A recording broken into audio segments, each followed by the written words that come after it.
A cold-hearted millionaire was never seen smiling, until he crossed paths with a flower girl whose simple gesture turned into his deepest secret admiration. But before we dive into the full story, let me know where you're watching from and what time it is. Now, subscribe to the channel, and let's get started. A delicate dawn light filtered through the grayish clouds over the bustling city. In a cramped apartment on the outskirts, Lily Anderson, 24, was already awake, her slender frame outlined against the window as she carefully arranged her freshly cut flowers. The rose petals still carried beads of morning dew, and their scent filled the small living room with a fragile sweetness. For Lily, every bloom was a promise of hope and a means of survival. She tied them in little bouquets with ribbon scraps she had collected from thrift stores, each arrangement destined to find a home in the hands of strangers who might spare enough coins to help her support her sick grandmother. Her grandmother, Agnes, was stirring from her sleep in the other room, if that cramped, curtain-drawn corner could be called a bedroom. Agnes had been Lily's rock ever since her parents passed away in a car accident 10 years before. Though she had aged quickly under the stress of her ailments, Agnes's eyes still glowed with affection for her granddaughter. Lily approached her bedside, placing a small bouquet of lilies by the pillow, her grandmother's favorite flower, which had inspired her own name. "Another day, my Lily," Agnes said, her voice softened by time and medication. "You'll be careful out there, won't you?" Lily tucked a lock of her caramel-brown hair behind her ear. "I will, Grandma," she murmured, mindful not to wake the woman more than necessary. "Just rest, and I'll be back soon."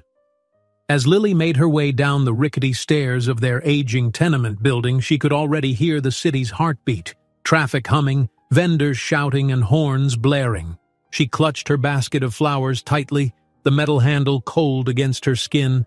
Another long day stood before her, hours in the crowded streets selling blooms to people who'd rush past, occasionally stopping to glance at her vibrant petals. Meanwhile, in a gleaming skyscraper downtown, 33-year-old Matthew Cole was slumped at his desk, staring at the city lights that were just beginning to wake. He was a millionaire CEO known for his impressive string of business acquisitions and a reputation that made headlines in every financial magazine. Yet behind that polished image and the envy of countless aspiring entrepreneurs, Matthew was wrestling with exhaustion and a gnawing sense of emptiness. His corner office on the 34th floor was furnished with sleek metal, glass decor, and minimalist artwork. Expensive suits hung in a private wardrobe, waiting for corporate luncheons and back-to-back investor meetings. But none of these luxuries could quell the restlessness inside him. His personal assistant, Claire, knocked politely. "Sir, the car is ready," she said, her voice respectful but efficient. "You have the board meeting in less than an hour." Matthew stood, ran a hand over his neatly styled dark hair, and glanced once more at the city below. In that moment, he didn't notice the crowd. He didn't see the individuals or their hardships. He just saw a labyrinth of concrete and steel, a place that had brought him success, but left him feeling disconnected. "Thank you, Claire," he answered, picking up his suitcase. "Let's get going." Within 30 minutes, Matthew was in the back seat of a luxury car, weaving through congested traffic. He hardly glanced at the morning chaos. Buses groaning to a halt, pedestrians rushing across crosswalks, and small vendors staking out corners to sell newspapers or candy. His mind was on the imminent meeting, the numbers he needed to present, and how to outmaneuver the new competitor that threatened his market share. At a busy intersection, the driver hit the brakes. Matthew looked up, annoyed by the sudden jolt. His gaze drifted past the tinted window, and that was when his eyes landed on someone across the street, a young woman with a basket of flowers. Her expression seemed determined yet gentle as she offered a bouquet to a passing couple. The couple turned her down, too rushed or disinterested to notice the beauty in her humble blossoms. For reasons Matthew couldn't explain, he felt compelled to keep watching. There was a delicate sadness in the woman's eyes, though she attempted a polite smile whenever someone glanced her way. She wore a simple pale blue dress that had clearly seen better days and a pair of worn flats. Her hair was tied back with a ribbon that might have once been bright pink, but was now faded by repeated use. He heard the honk of impatient drivers behind them, forcing his own driver to press forward. In seconds, the intersection changed and the woman with the flower basket disappeared from Matthew's sight. He exhaled, perplexed by his sudden pang of curiosity. Had he seen those eyes somewhere before? Or was it just the raw sincerity in her face that caught him off guard? "Everything all right, sir?" the driver asked, noticing that Matthew had turned around to look out the rear window. Yes, I'm fine," Matthew replied, slowly turning back and settling into his seat. For a moment, the unrelenting stream of phone calls and emails in his life lost importance. The image of that young flower seller lingered in his mind, although he didn't even know her name. Back on the street, Lily sighed as another potential customer hurried by without a glance. A few hours had passed since she left home, and she'd sold only 2 bouquets. She reminded herself she had to stay hopeful. The doctor's bills were piling up, and if she didn't come home with enough money, she wouldn't be able to pay for Agnes's next set of medications. She found a small patch of shade beneath a tall bank building and set down her basket, kneeling to check that her roses weren't wilting. As she fussed over them, her mind wandered to better days, a time when her parents had been alive, when her father used to regale her with stories of how each type of flower had a unique symbolism: roses for love, lilies for purity, daisies for innocence. She sighed, swallowing the wave of nostalgia. Right now, sentiment would only weigh her down. She needed to be practical to survive. She resumed her quest, weaving through the throngs of office workers on their lunch break.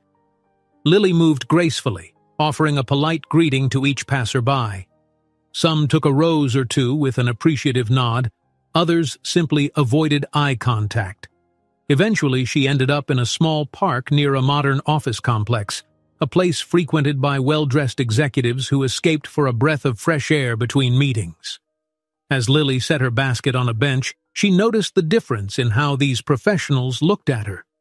Some regarded her with aloof amusement, as though her presence disrupted their polished environment. Others seemed to pity her.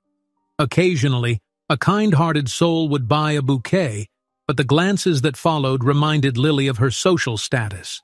She was just a flower girl, struggling to get by. When a tall gentleman in a tailored suit approached, Lily stood up, greeting him softly. His cufflinks glinted in the midday sun, and his cologne hinted at wealth. "How much for the bouquet of lilies?" he asked, a neutral expression on his face. Her heart warmed a little at the mention of her favorite flowers. No matter how many times she sold them, they never lost their magic. "They're $10 for half a dozen, sir," she answered, trying not to let her voice shake with anticipation. $10 felt like a small fortune in that moment. He fished out his wallet, then handed her a crisp 20. "Keep the change," he said briskly, and walked off before Lily could even thank him. Meanwhile, in the mirrored conference room of Cole Innovations, Matthew concluded his presentation to the board.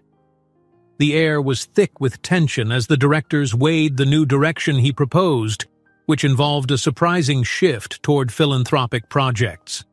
Some of the older board members exchanged disbelieving glances.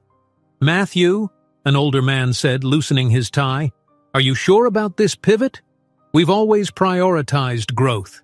Social initiatives? Well, they're good PR, but they don't guarantee the returns we need." Matthew folded his arms.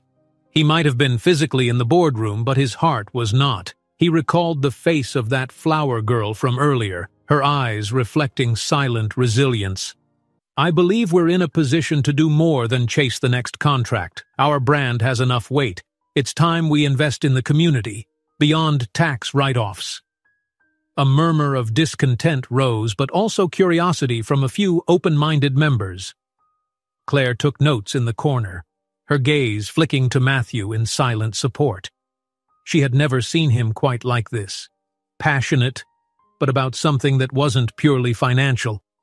After a round of debate, the board agreed to revisit the subject at the next quarter's meeting, but the tension in the room indicated that Matthew's proposition was far from unanimously accepted. He exited the conference room, feeling the heavy weight of corporate pushback. While waiting at the elevator, he stared at his phone, mindlessly scrolling through news updates. His gaze caught a social media post about small urban vendors, featuring a snippet about a local florist's corner. He felt a jolt of recognition, as if it might be the same intersection he'd passed that morning. The elevator doors slid open, and Matthew stepped inside, resolving that if he ever saw that flower girl again, he would stop and perhaps buy flowers. Not because he needed them, but because something about her had touched a chord within him, a faint echo of empathy he had long suppressed. Little did he know that forces beyond a mere intersection were at play. Lily's gentle spirit, her unwavering determination to provide for her grandmother, would soon collide with Matthew's carefully controlled world of wealth and corporate empires. And in that collision, the seeds of secret admiration would begin to grow, proving that sometimes fate weaves connections in the most unexpected places. Would you like me to continue with Section 210.01 Pro? Você disse yes. O ChatGPT disse: solicitação de O1 Pro Mode. Pensou por 2021 Section 210. Lily hadn't expected the day to turn so quickly. After an exhausting morning of near-constant rejection, she found a fleeting sense of relief when that passing businessman gave her extra money for the lilies. A tiny spark of hope lit up inside her. Maybe she would sell enough to cover her grandmother's prescriptions that week. Still, she remained cautious. One kind gesture wouldn't sustain them for long. By noon, the heat of the city intensified. The exhaust from cars and buses clung to the stagnant air, forming a light haze. Lily decided to walk to a part of town known for its modern cafes and fashionable boutiques, hoping the people there might be in the mood to brighten their day with fresh flowers. With each step, her mind tugged back to her grandmother's health. At times, she worried about how to stretch her meager earnings between groceries and medicine. There had been days when she'd gone without lunch to ensure Agnes had the pills she needed, but Lily never complained. Love, she believed, made sacrifices feel worthwhile. She quickened her pace through a cobblestone side street, balancing her basket on her arm. Though the sun bore down, she kept her head high and her thoughts on the positives. She had sold enough bouquets that morning to at least buy Agnes's refills for the next couple of days. Maybe she'd even manage a small treat for her grandmother, some fruit or a piece of her favorite caramel fudge. As she turned the corner, the street opened onto an upscale plaza. Natural stone planters overflowed with manicured bushes, and glass storefronts displayed designer clothes. Lily smiled politely at the security guard who watched her with a skeptical glance, clearly unsure whether to allow a street vendor among these high-end shops. She stayed near the plaza's edge, setting her basket on the ground with care. A few passers-by slowed, eyeing her flowers. "Morning," Lily chirped softly, giving a small wave. "Could I interest you in some fresh roses or gerbera daisies?" A tall woman in a navy blue business suit paused. For a moment, Lily thought she might finally have a sale, but the woman glanced at her phone and hurriedly shook her head, as if to say she was late to a meeting. Lily exhaled but forced a smile. She knew better than to be discouraged so easily. Moments later, an older gentleman lingered. He studied the burst of color in Lily's basket, then ran a hand over his neatly trimmed mustache. "I'll take a bouquet of your best," he said, pulling out a wallet. Lily brightened. "Certainly, sir. How about these pink tulips? They're fresh from a greenhouse just outside the city." The man nodded, apparently charmed by Lily's gentle pitch. After handing over the bills, he accepted the flowers with a pleasant nod. "You've got a good spirit, young lady. Keep it up." Relief coursed through Lily as she tucked the money carefully into a pocket of her skirt. Another successful sale. She smiled, grateful for any kindness. Meanwhile, only a few blocks away, Matthew was wrapping up a brief lunch meeting with a prospective partner. The restaurant was modern and chic, polished marble floors, minimalist decor, and a staff trained in the art of subtle flattery. The meeting itself had been cordial, if a bit standard. Projections, future expansions, mergers. Yet Matthew found his attention drifting to thoughts and images beyond the corporate slides. The resilience in that flower girl's eyes that morning, the small display of hope she carried in each bouquet. "Matthew, I believe this collaboration will be beneficial," the partner was saying, smiling broadly as he tucked a branded pen into his inner pocket. "Your philanthropic pivot is unexpected, but it's generating a positive buzz, especially among younger consumers." Matthew sipped his sparkling water, acknowledging the words with a slight nod. "I'm pleased to hear it. We want to do more than just turn a profit, at least I do," he said, surprising even himself with the sincerity in his tone. His assistant, Claire, kept a discreet eye on him from the end of the table. She noticed how he seemed preoccupied, as if waiting for something or someone unseen. For Matthew, it was odd to feel his mind so distant from the million-dollar decisions that had always demanded his focus. Once the meeting concluded, he stepped outside, greeted by a fresh wave of summer heat. He pulled his car key fob from his pocket but paused, scanning the plaza ahead. It was a random inclination, a tug in his chest that urged him to walk instead of simply getting in the car. "Cancel the car for now," he told Claire quietly. "I'll text you when I'm done." She gave him a quizzical look but nodded, slipping away to follow the instruction. For reasons Matthew chose not to examine too closely, he strolled across the plaza. His polished shoes clacked gently on the concrete as tourists snapped photos of the sculpted fountains. He didn't expect to find Lily, not really. It was a big city after all. But a flicker of curiosity led him onward, as though his subconscious refused to let go of the memory of her face. On the opposite side of the plaza, Lily sat perched on a low stone wall, counting her earnings. She'd sold more bunches than she initially expected that afternoon, a modest success. The hustle and bustle around her made her wonder if she should stay a while longer or head back to check on Agnes. She glanced up and saw a mother with a small child approaching, drawn by the bright flowers. Lily hopped off the wall and offered a warm greeting. The little boy's eyes lit up at the sight of the colorful display. Eventually, the mother purchased a cheerful bunch of yellow daffodils. Lily handed the bouquet over with a genuine smile, earning the child's shy wave in return.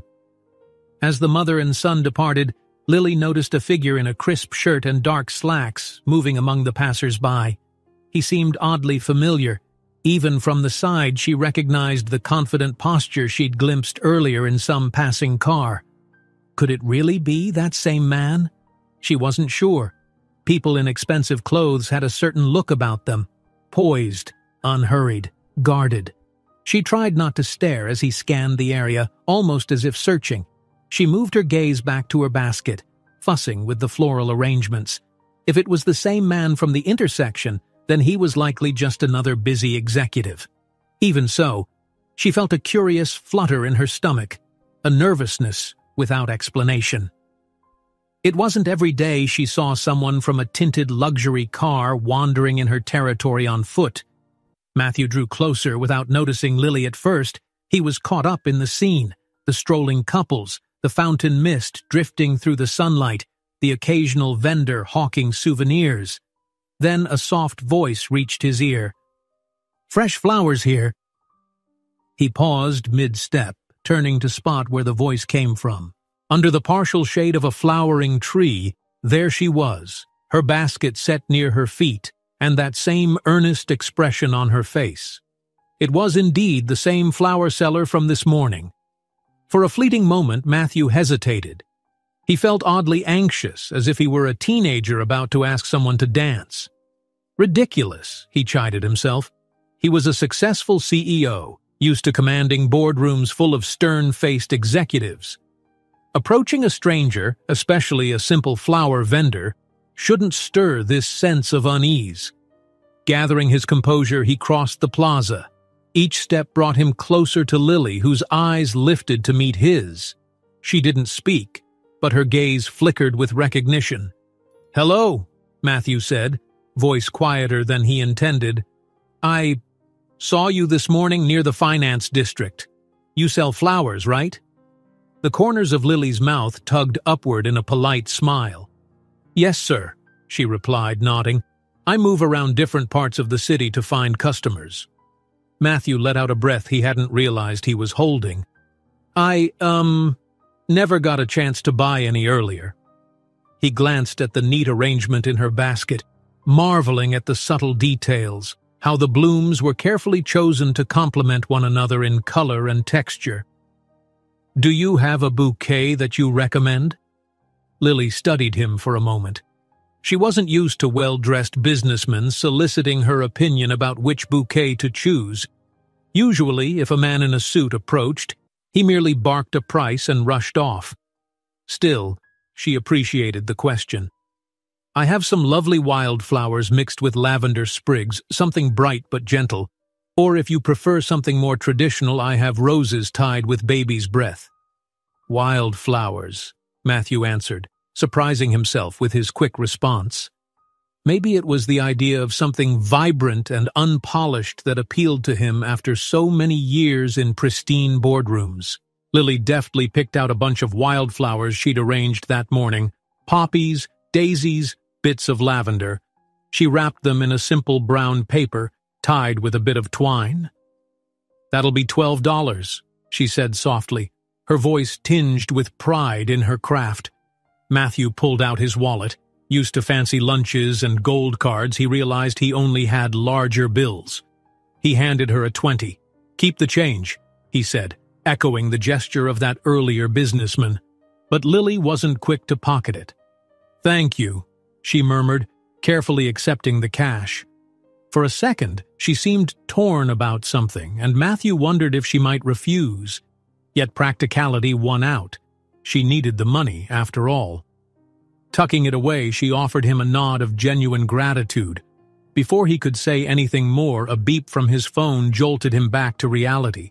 He fished it out of his pocket and saw an urgent message from Claire about a contract that needed immediate attention. In the swirl of corporate obligations, the sense of calm he'd just felt was suddenly disrupted. Sorry, I have to take care of this," Matthew said, glancing from the screen to Lily. It struck him that he didn't want to just vanish again, not after finally speaking to her. "If you're here tomorrow, maybe I can buy more flowers." Lily offered a gentle smile, partly puzzled by his sudden awkwardness. "Tomorrow, yes. I'll probably be around. Good luck with your work, sir." He nodded and stepped away, bouquet of wildflowers in hand, feeling an odd warmth flicker in his chest. Why had that simple exchange felt so meaningful? Sure, he'd purchased 100 things on any given day, coffee, clothes, or gifts for colleagues, yet never felt anything like this. Once Matthew was out of earshot, Lily exhaled, letting herself relax. She noticed her pulse was racing and she gently pressed a hand against her cheek, which felt slightly warm. How strange, she thought, that a random customer could stir such an effect, especially a suited businessman who paid too much and seemed a bit lost in his own world. But as soon as the thought came, Lily shrugged it off.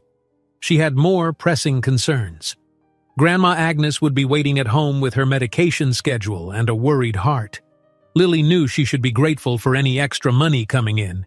If that meant crossing paths with random, well-dressed strangers who turned out to be kinder than most, so be it. When Lily finally arrived home, the sun was dipping low, bathing the sky in pale gold. She climbed the creaking stairs, careful not to jostle her basket of leftover flowers. The moment she unlocked the door, she heard a familiar cough. Grandma Agnes was awake, likely straining to look out the small window above her bed. "Grandma?" Lily called softly. "I'm back." Agnes's lined face lit up as Lily appeared in the doorway. Despite her obvious fatigue, she mustered a warm smile. "Hello, dear. Did you do well today?" Lily nodded, setting down her things. Better than usual, actually. I managed to pay for your medicine at the pharmacy, and there's still enough for a decent dinner." Agnes's eyes shone with gratitude. "You're so good to me, child." It took Lily a few minutes to help her grandmother to a small wooden chair by the window, where she often sat to watch the neighborhood go by. While Lily busied herself in their tiny kitchen nook, really just a corner with a sink, hot plate, and a mini-fridge, Agnes spoke up. "Sometimes, Lily, I worry that you sacrifice too much of yourself just to care for me." Lily paused, turning to look at the woman who had raised her from childhood. "You never think that. You gave me everything when I had no one else. This is the least I can do to repay that love." Agnes accepted that answer, but her gaze was thoughtful.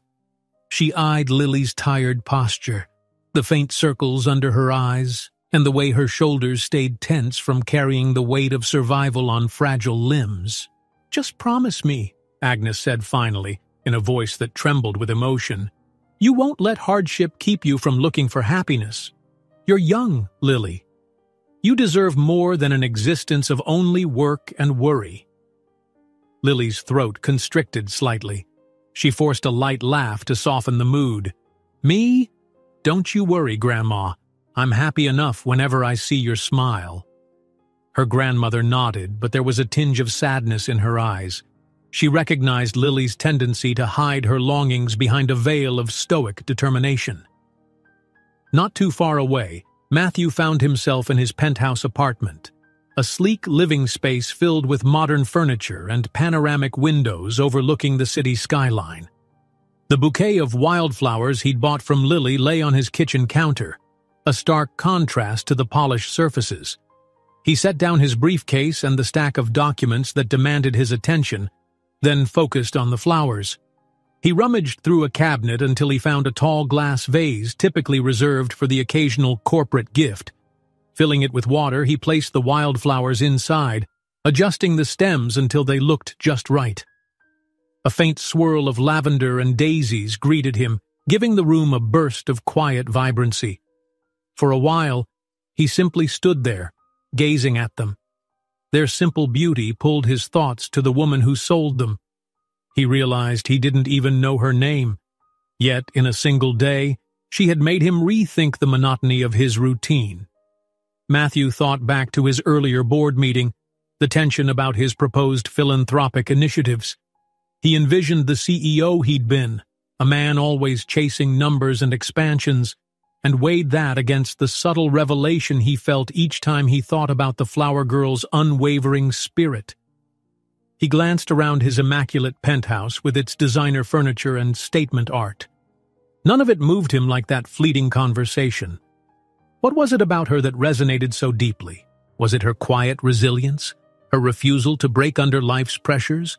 Or maybe it was the unspoken loneliness he sensed in her eyes, a feeling that, ironically, he also recognized in himself. Shaking off those reflections, he decided he needed fresh air. The moment he stepped out onto his balcony, the evening breeze kissed his face. Traffic glimmered below like 1,000 restless fireflies. The city was alive, just as Lily was, somewhere out there, probably finishing dinner or preparing for another early start. Unexpectedly, Matthew felt an urge to share something good with her, a gesture, but the impulse seemed absurd. They were strangers. She likely had her own circle of loved ones, her own burdens that he couldn't solve with casual generosity. Still, he found himself thinking, tomorrow I'll go back. I'll buy more flowers, maybe even talk to her about how she arranges them, how she learned her trade. It didn't matter if it was a rational plan or not. He just knew he wanted to see her again. Tomorrow, he thought, the slightest hint of a smile forming. Maybe tomorrow he'd also figure out why his heart felt lighter, as though the weight he'd carried for so long had shifted, even if just by a fraction.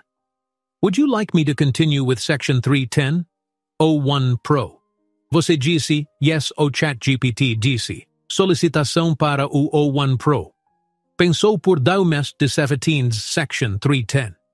Morning light streamed through the worn curtains of Lily's small apartment. She sat on the edge of her makeshift bed, an old mattress on the floor, rubbing the sleep from her eyes. Though she had risen before dawn, the air already felt thick and humid. Outside, the city's pulse was building, honking cars, rumbling buses, and the routine clamor of people starting another day. She glanced at her grandmother, still dozing in the corner room. Agnes's breathing was labored, but calmer than usual, an indication that last night's dosage of medicine had helped. A wave of relief swept over Lily, for now they were managing. With a stretch and a soft yawn, she prepared for what she assumed would be another day like any other. Little did she suspect that a single conversation yesterday had already begun to alter her path. Lily slid into the kitchen nook, her bare feet whispering across the cool floor. She filled a kettle with water from the sink and set it to heat on the hot plate. While the kettle warmed, she double-checked the bundle of flowers she'd carefully wrapped the night before in damp cloths. They were an assortment: daisies, miniature sunflowers, carnations, and a handful of lavender sprigs. Each bloom was in prime condition, ready to be sold. Her thoughts drifted to the stranger from yesterday, the businessman who had stopped by not once but twice in a single day. She recalled how uncertain he'd seemed, how he'd fumbled for words even though he wore that crisp suit. It was so unlike the other executives she'd encountered, who were mostly brusque or indifferent. There was a subtle gentleness in him, as if the person behind the well-tailored clothes was still discovering something about himself. She was thinking about this, almost absent-mindedly, when the kettle whistled. Agnes stirred from the other room at the sudden noise.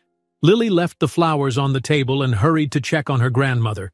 She found her already sitting up, hair still disheveled, a warm but weary smile on her face.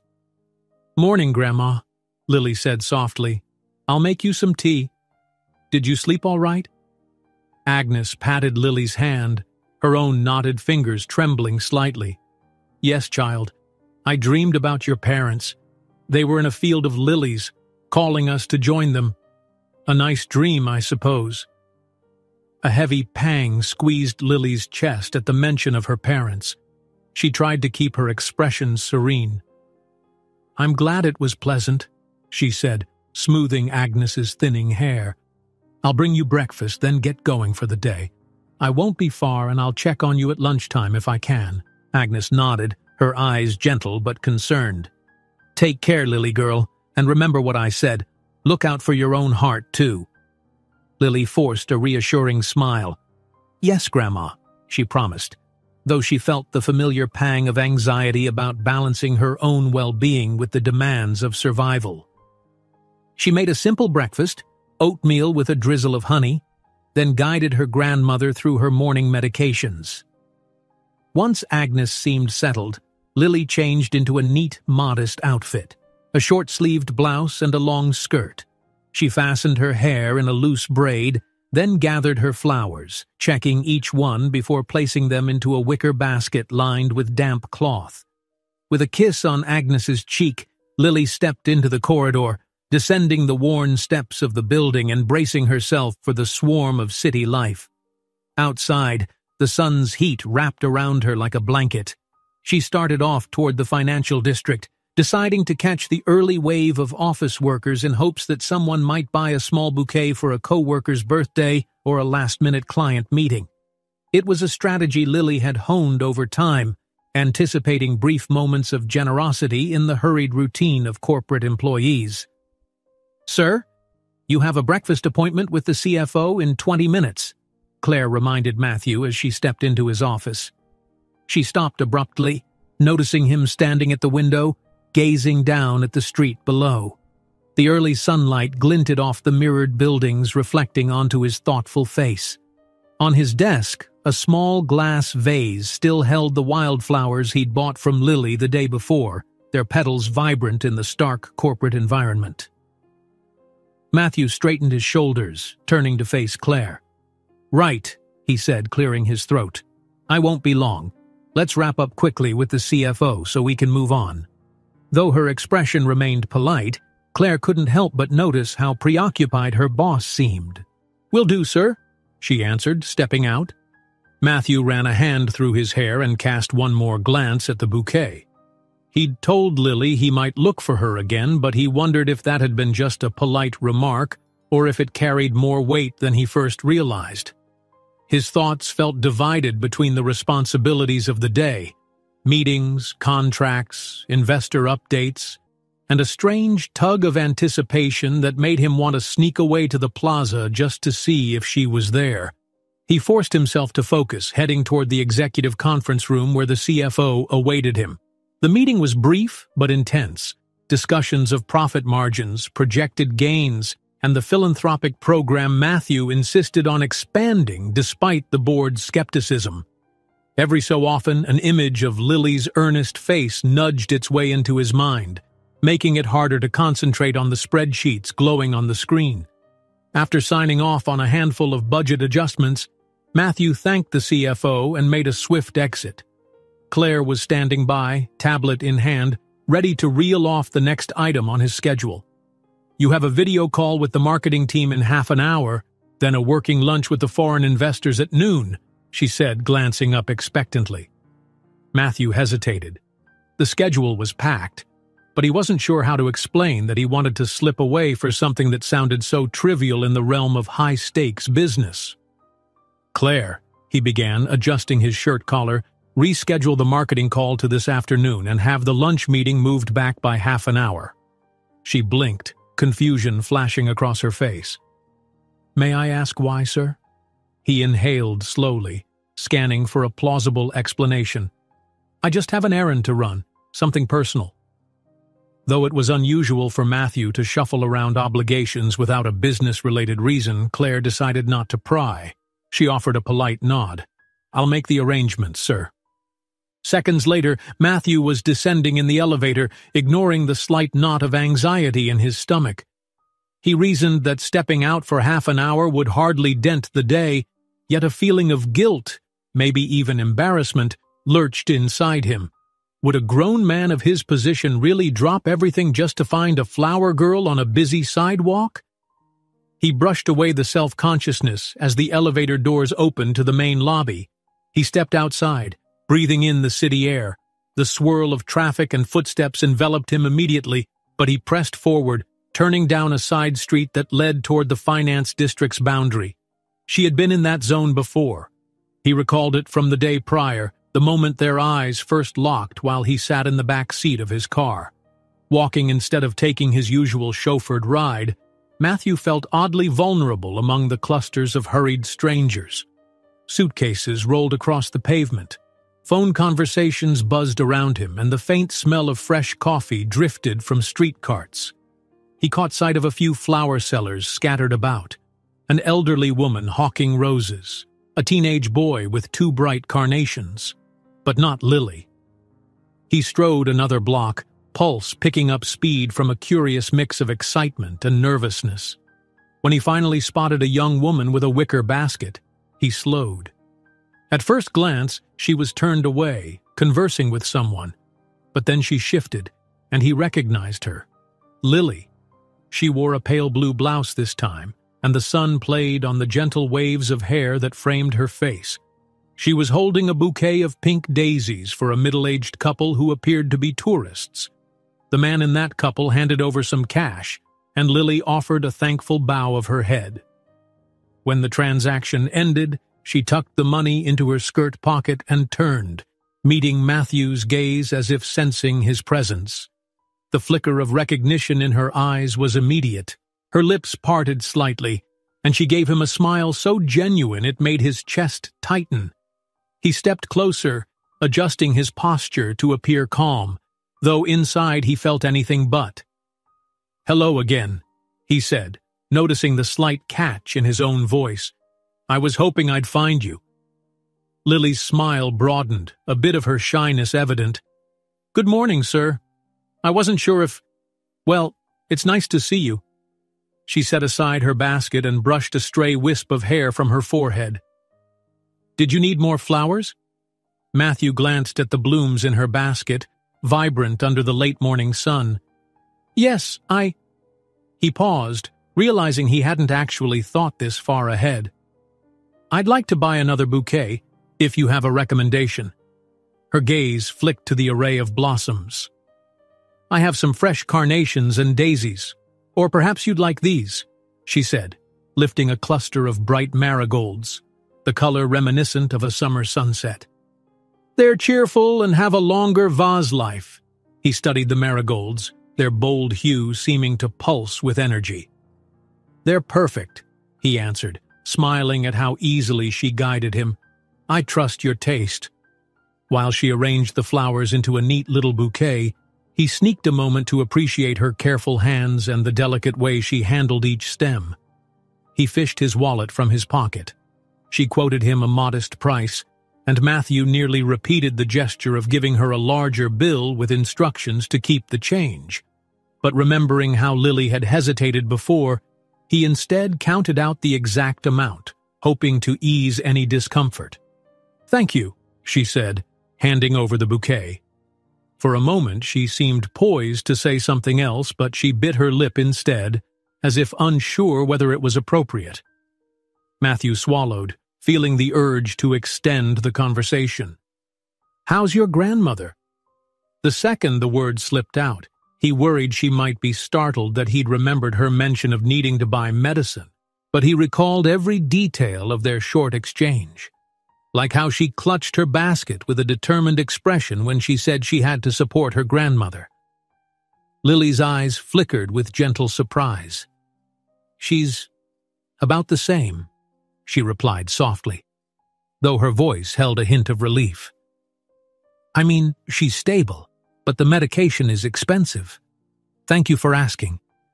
He gave a small, encouraging nod. "I'm glad she's stable. If you need anything—" He paused, unsure how to phrase an offer of help without sounding intrusive or presumptuous. "Well, I mean, don't hesitate to let me know." Her cheeks colored slightly. She recognized that to him, money might be no issue, but for her, pride and caution were deeply rooted. She didn't want pity. "Thank you. But I wouldn't want to impose," she murmured. Their conversation hung there for a second, each unsure how to transition. The city hummed around them, pedestrians, cars, the incessant buzz of mid-morning. Finally, Lily cleared her throat, tucking a stray flower in the basket. "I'll be here again tomorrow," she offered almost timidly, as though acknowledging that he might want to find her again. "If you need more flowers." Matthew exhaled with a light laugh that wasn't unkind. "I seem to be collecting them at a rapid pace, yes." His gaze lingered on the blossoms in his hand. "But they're worth it." A silence fell between them, not awkward but charged with a warmth neither fully understood yet. Lily eventually dropped her gaze, noticing another potential customer approaching from behind. She smiled gently at Matthew, lifting her basket to indicate she needed to resume her work. "Thank you again," he said softly, then stepped aside. As Lily turned her attention to the new customer, Matthew lingered just a moment longer, letting the reality of this gentle connection sink in. Then he made his way down the street, bouquet of bright marigolds tucked under his arm. He felt as though each step carried him into fresh territory, a place he'd never explored, where emotional honesty mingled with the spreadsheets of daily life. By the time Lily sold her last bouquet of the day, the sun had shifted westward, dipping behind tall buildings. Her feet were sore and her throat felt dry from speaking to passers-by. Despite the physical strain, her spirits remained unexpectedly high. One reason she knew was that singular conversation with the CEO who seemed so out of place in her world. Another reason was the handful of successful sales she'd made, enough to pay for Agnes's medicine through the end of the week plus a little extra for groceries. She carefully stowed her earnings in a zippered pouch and paused to count the bills once more. Yes, this would be enough. A genuine smile warmed her face. Her grandmother would be thrilled, maybe even more at the fact that Lily wouldn't have to skip another meal just to stretch finances. As she walked back to her apartment, Lily found herself running through daydreams she'd normally brush aside. Little domestic fantasies about being secure, about not having to hustle every day in the city. She imagined her grandmother healthy again, or at least comfortable enough to enjoy life without constant worry.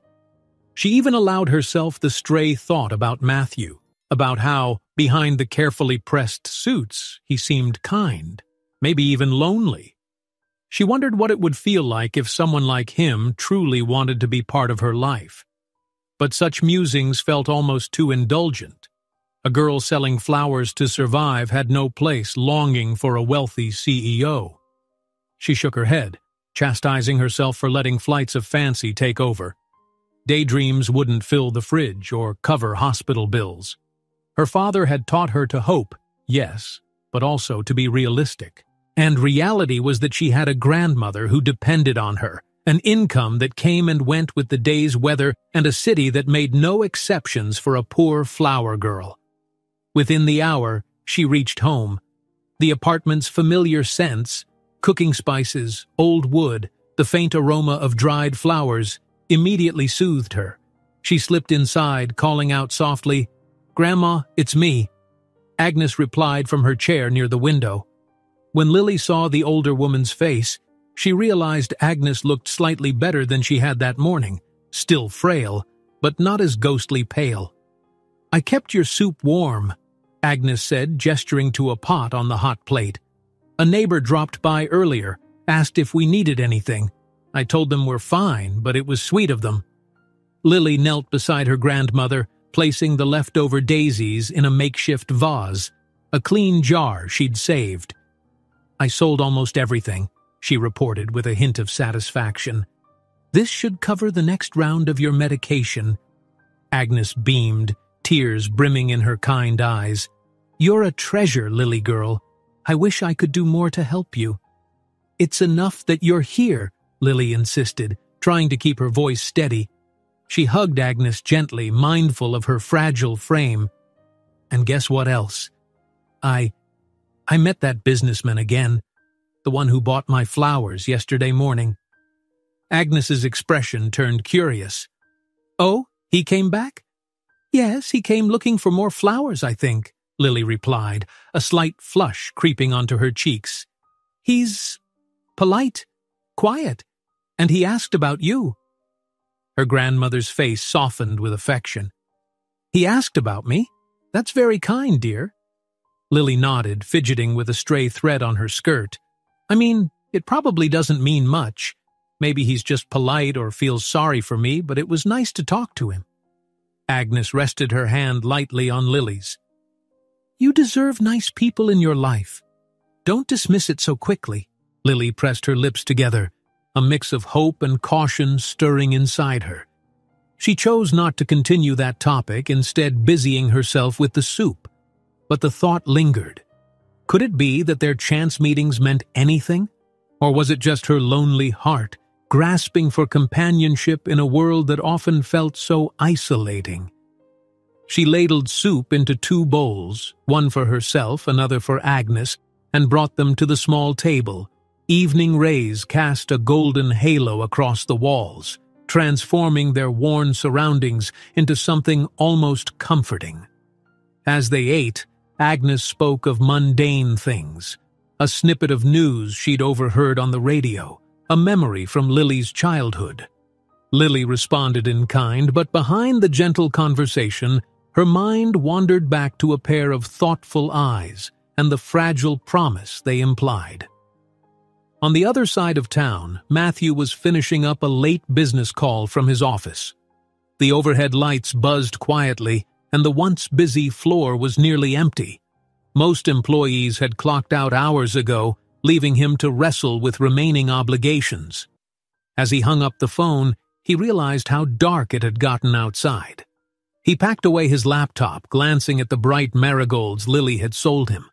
They were perched in a sleek vase, a warm glow of color amid the sterile environment. He found himself smiling at them, feeling oddly grateful for a simple joy that cut through the day's stresses. On his way to the elevator, he texted Claire, letting her know he'd see her in the morning. The elevator descended smoothly, and soon he stepped into the parking garage, the echo of his footsteps bouncing off concrete walls. Once in his car, he leaned his head back for a moment, wrestling with a swirl of unexpected reflections. He'd grown used to a life where transactions were made in boardrooms, where relationships were formed for business gain, and where personal interactions were measured by mutual benefits. Yet the young woman who sold him flowers for pocket change had shown more sincerity in a few brief exchanges than he'd often felt in entire deals worth millions. That truth weighed on him now, tugging at the corners of his conscience. There was something about Lily, her resilience, the way she carried the weight of her grandmother's health on her slender shoulders, that inspired his admiration. It was also a reminder: money alone couldn't buy happiness. Her struggles were real, but so was her sense of purpose and quiet joy in the small moments. Matthew started the engine, the low hum filling the car. He maneuvered through the nightly traffic, unsure how to classify his feelings. Maybe it was just curiosity for someone so different from him, or empathy for her situation. But deep down, he couldn't dismiss the flutter in his chest whenever he imagined seeing her again. By the time he reached his penthouse, the city lights shimmered like a scattered mosaic far below. He dropped his keys onto a glass table, noticing how lonely the large space felt. There was no friendly voice waiting for him here, no warm bowl of soup or genuine question about how his day had gone.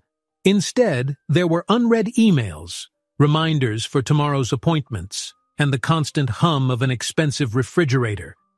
He drifted to the kitchen, pulling out bottled water. His gaze landed on the marigolds he'd brought home earlier.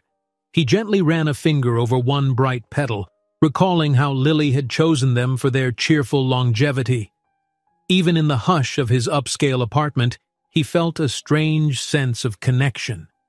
It made him realize he'd never truly asked Lily about her own life. He only knew bits and pieces: her grandmother, her dedication to her craft, the sweet, hesitant way she smiled. Tomorrow, he thought, maybe I'll learn more. But how? She wasn't just some random vendor to buy from. He already understood the encounter was edging towards something personal. That notion both excited and unsettled him. Whatever it was, he resolved not to ignore it. If fate had set them on crossing paths again, then he intended to follow that thread, see where it led, even if it defied every logic he'd built his career upon. Perhaps it was time he stepped outside the safety of polished boardrooms and discovered a different kind of warmth in the city streets, guided by a certain flower girl and the resilience shining in her eyes. Would you like me to continue with section 410? O1 Pro. Você disse yes ao chat GPT disse solicitação de O1 Pro mode. Pensou por duas nesta section 410. The next morning dawned with a mellow glow, casting a gentle light through the thin curtains in Lily's cramped apartment. She found herself awake earlier than usual, her mind already busy with the day's challenges. A dull ache in her ankles reminded her of the extra hours she'd spent on her feet, but she forced herself to move, determined to squeeze out another successful round of sales. She reached for the plastic pitcher of water on the bedside table, sipping quietly so as not to wake her grandmother. In the corner, Agnes stirred, coughing a little but soon settling back into a shallow sleep. Lily exhaled softly, relieved she could buy another day's worth of medication. She steeled herself with that reminder. Each flower sold meant more security for Agnes's fragile health. Clutching the hem of her nightshirt, she allowed her thoughts to wander, inevitably landing on Matthew. Even the memory of him felt like stepping into a bright patch of sunshine on an otherwise overcast day. He had come looking for her more than once now, asking about her grandmother, buying bouquets he probably didn't need. Why? Lily's cheeks warmed as she recalled the earnest way he'd listened to her every word, how he'd asked if there was anything she required. But she reminded herself not to read too much into simple kindness. She had learned that genuine compassion from strangers could be rare. It was wise not to get her hopes up too high. Still, something gentle and stirring in her heart refused to quiet. In a city where she'd often felt invisible, his attention felt significant. Even so, the pressing realities of daily life beckoned. She rose, changing into a comfortable blouse and a long skirt. Her hair she combed carefully, tying it into a neat braid. By the time she guided Agnes through her morning medicine and shared a simple breakfast, Lily's mind was back in practical mode. She packed up the baskets of blooms she'd carefully tended overnight, refreshed their stems in water, and arranged them with the artistry she'd inherited from her father's teachings. One cluster of pale pink roses, another of cheery sunflowers, and a mixture of smaller wildflowers she'd foraged from a local greenhouse. Her wares looked vibrant, full of subtle life. "Try to rest today, Grandma," Lily said gently, smoothing a blanket over Agnes's legs. "I'll come home for lunch with something nice." Agnes's reply came in a raspy whisper. "Be safe, Lily girl. And if you run into that young man again, don't be afraid to speak your mind." Lily gave a small, shy laugh, pressing her lips together in a smile. "I'll keep that in mind, Grandma." With a parting wave, she slipped out the door, basket balanced on her arm. The corridor smelled of fried onions and stale cigarettes, as one neighbor was already cooking breakfast, and another had probably been smoking all night. She tiptoed past to avoid conversation, focusing on the day ahead. Outside, the sun was creeping higher, painting the sidewalks in a wash of gold. Lily decided to vary her route, perhaps exploring a slightly different area than the previous days. She wanted to catch the mid-morning crowd that often roamed near the city's cultural district, museum-goers, students, and office workers who frequented local cafes. Variety, she'd learned, was key to selling more than just a handful of bouquets. Yet, a faint voice tugged at her. Maybe she should at least pass by the finance district, a place where she might cross paths with Matthew. She found herself looking at her reflection in a shop window as she passed, wondering, absurdly, if she looked presentable enough, or if the day's humidity had already made her appearance too disheveled. Then she shook her head at her own vanity. He was just a kind customer, she told herself firmly, someone who took an interest in her flowers. Daydreaming about anything more was risky business. While Lily navigated the city's sidewalks, Matthew was holed up in an early conference call from his sleek corner office. The polished glass windows offered a panoramic view of a bustling metropolis, but his attention was largely consumed by the video feed on his screen. A group of overseas investors debated logistical details, each politely awaiting translation. As they talked, a wave of restlessness gnawed at him. He'd spent late nights preparing for this call, ensuring that no detail was overlooked. Yet, it was difficult to muster the same zeal he once had. His mind strayed to the memory of bright marigolds resting in a simple vase, to the flicker of gratitude on Lily's face when he'd asked about her grandmother.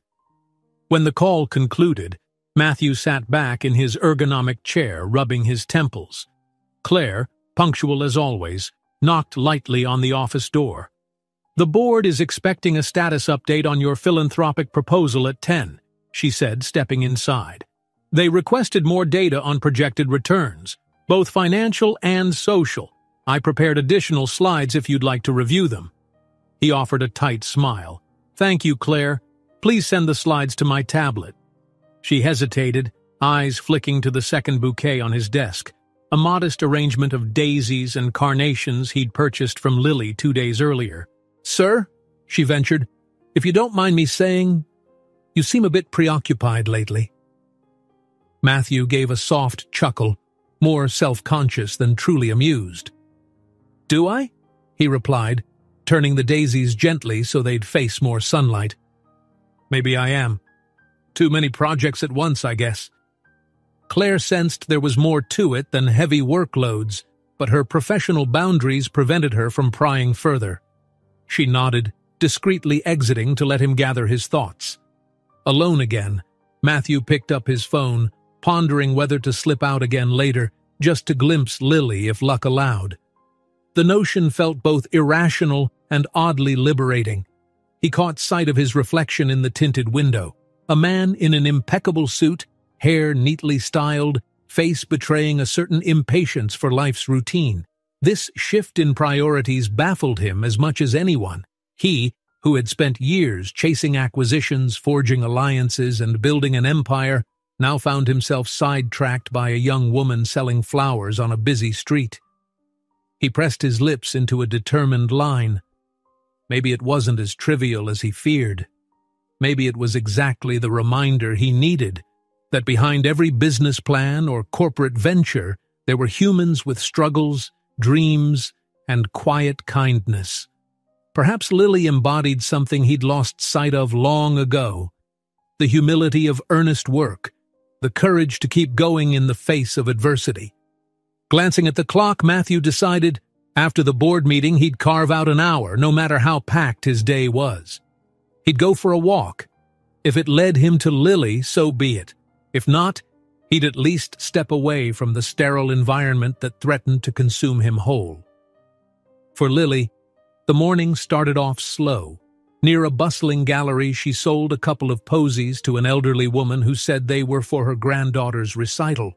A little while later, a pair of students bought a few daisies just because they claimed the flowers smelled like summer.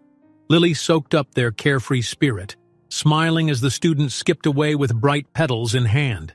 She decided to move on, following a winding road lined with small boutiques. Now and then, someone would stop, but many simply passed, engrossed in phone calls or errands. Eventually, Lily reached a quaint square featuring a tall statue and a half-circle of benches. An old fountain gurgled water into a mossy basin, offering a gentle soundtrack to the midday calm. Setting her basket down, Lily tried to rest her aching feet. A mild breeze offered relief from the heat, rustling the leaves of a nearby tree. She thought about how Grandpa, whom she barely remembered, had once been a gardener. She imagined he'd be proud of her skill with flowers, wishing he were here to see how carefully she curated each bouquet. Her grandmother's words looped in her mind, echoing, "Don't be afraid to speak your mind." Could she have the courage to open up if the chance arose about her hopes and fears? She wasn't sure. In her world, raw survival often took precedence over emotional vulnerability. Yet a tiny voice urged her not to dismiss the possibility of forming a bond, even if it was with someone from a completely different walk of life. She was pondering these thoughts when a slight commotion stirred at the other end of the square. Glancing up, Lily's heart kicked. There he was. Matthew. Except this time he wore a simpler outfit. No tie, the collar of his shirt open at the neck. He scanned the square, pausing when their eyes locked. She noticed a flash of relief on his face as though he'd been searching. Without hesitation, he headed her way. Lily rose to greet him, trying to steady her voice against the flutter in her chest. "Good day, sir," she said quietly, tucking her hair behind her ear. "I didn't think I'd see you so soon." Matthew let out a soft laugh, a mix of awkwardness and gratitude. "I was hoping to run into you. I needed some air after a morning of meetings." He eyed the flowers in her basket, vibrant as ever. "How's business today?" "It's a bit slower," Lily admitted, "but I've sold enough to keep going. I can't complain." He nodded, shoving his hands into his pockets. "That's good. Maybe I'll help speed things up." He offered a small grin. "I'd like to buy another bouquet, something warm." She glanced down and selected a delicate mix, miniature sunflowers with sprigs of baby's breath. The sunflowers were smaller than typical, but their golden petals seemed to radiate the day's positivity. Lily deftly wrapped them in brown paper and tied a strand of burlap ribbon around the stems. "These might be to your taste," she said, handing the bouquet over carefully. "They're bright and they keep well in indirect sunlight." Matthew studied the flowers as though they were more than mere decoration, as though they held a secret. "Thank you," he replied, fishing out his wallet. This time, he matched her price exactly, adding just $1 extra. "Thank you for the tip," Lily said softly, though the real thanks hummed underneath, for how he noticed her, how he remembered details.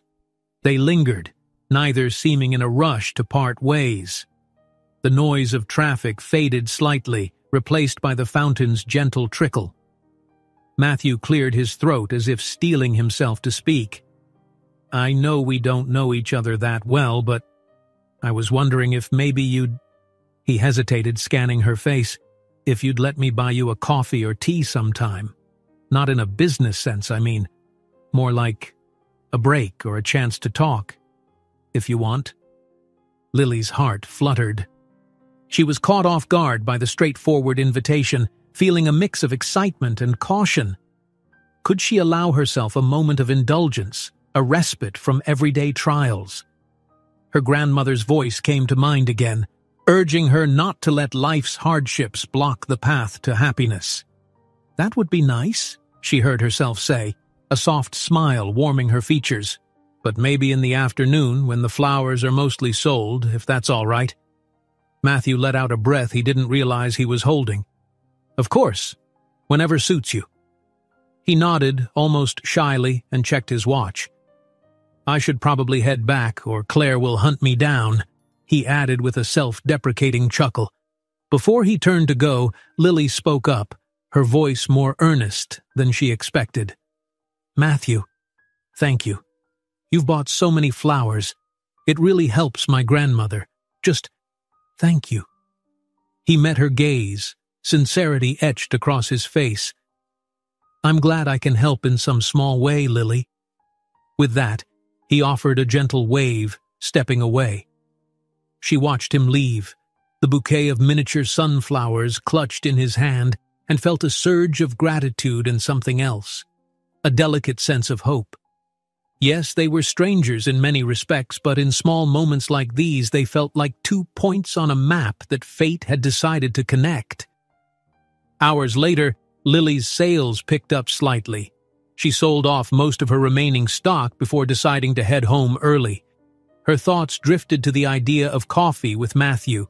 Part of her worried about what people might say, seeing a young flower seller in threadbare clothes chatting with a polished businessman. But she brushed that anxiety aside, reminding herself she had the right to normal human connections, no matter her circumstances. She arrived at her apartment with fewer flowers left than usual, and that alone was a triumph. Agnes, awake and alert, welcomed Lily with a tired smile. After Lily helped her settle in for the evening, she recounted a bit of her day, leaving out certain details about her ongoing conversation with Matthew, partially because she was still sorting her emotions. "You look happy, dear," Agnes remarked, observing her granddaughter's relaxed posture. "You sold a good amount?" "Yes," Lily answered, placing a half-empty bouquet into a jar of water for the room. "And I might have a chance to take a small break tomorrow, share a cup of coffee with someone?" Agnes's eyes widened with gentle delight. "That's wonderful, Lily girl. You deserve some joy." She nodded, feeling a twinge of relief for the acceptance and encouragement. In the back of her mind, she hoped that stepping outside her comfort zone wouldn't lead to heartbreak. But for now, the mere possibility of something beyond her day-to-day struggles gave her a sense of expansion, like she was part of a bigger story than she'd dared to imagine. Even as the lights dimmed and Lily prepared for bed, her thoughts ran in loops of anticipation. The city outside continued its never-ending bustle, but in their small apartment, time felt suspended by this new wonder. She allowed herself a moment of longing, quietly acknowledging that there was something special about the man who kept showing up with a tender smile and a heart as genuine as the flowers he purchased. Meanwhile, in his penthouse, Matthew placed the miniature sunflowers on a windowsill, letting the fading daylight illuminate their petals. He stood there, gazing out at the skyline, the faint hum of traffic a distant soundtrack.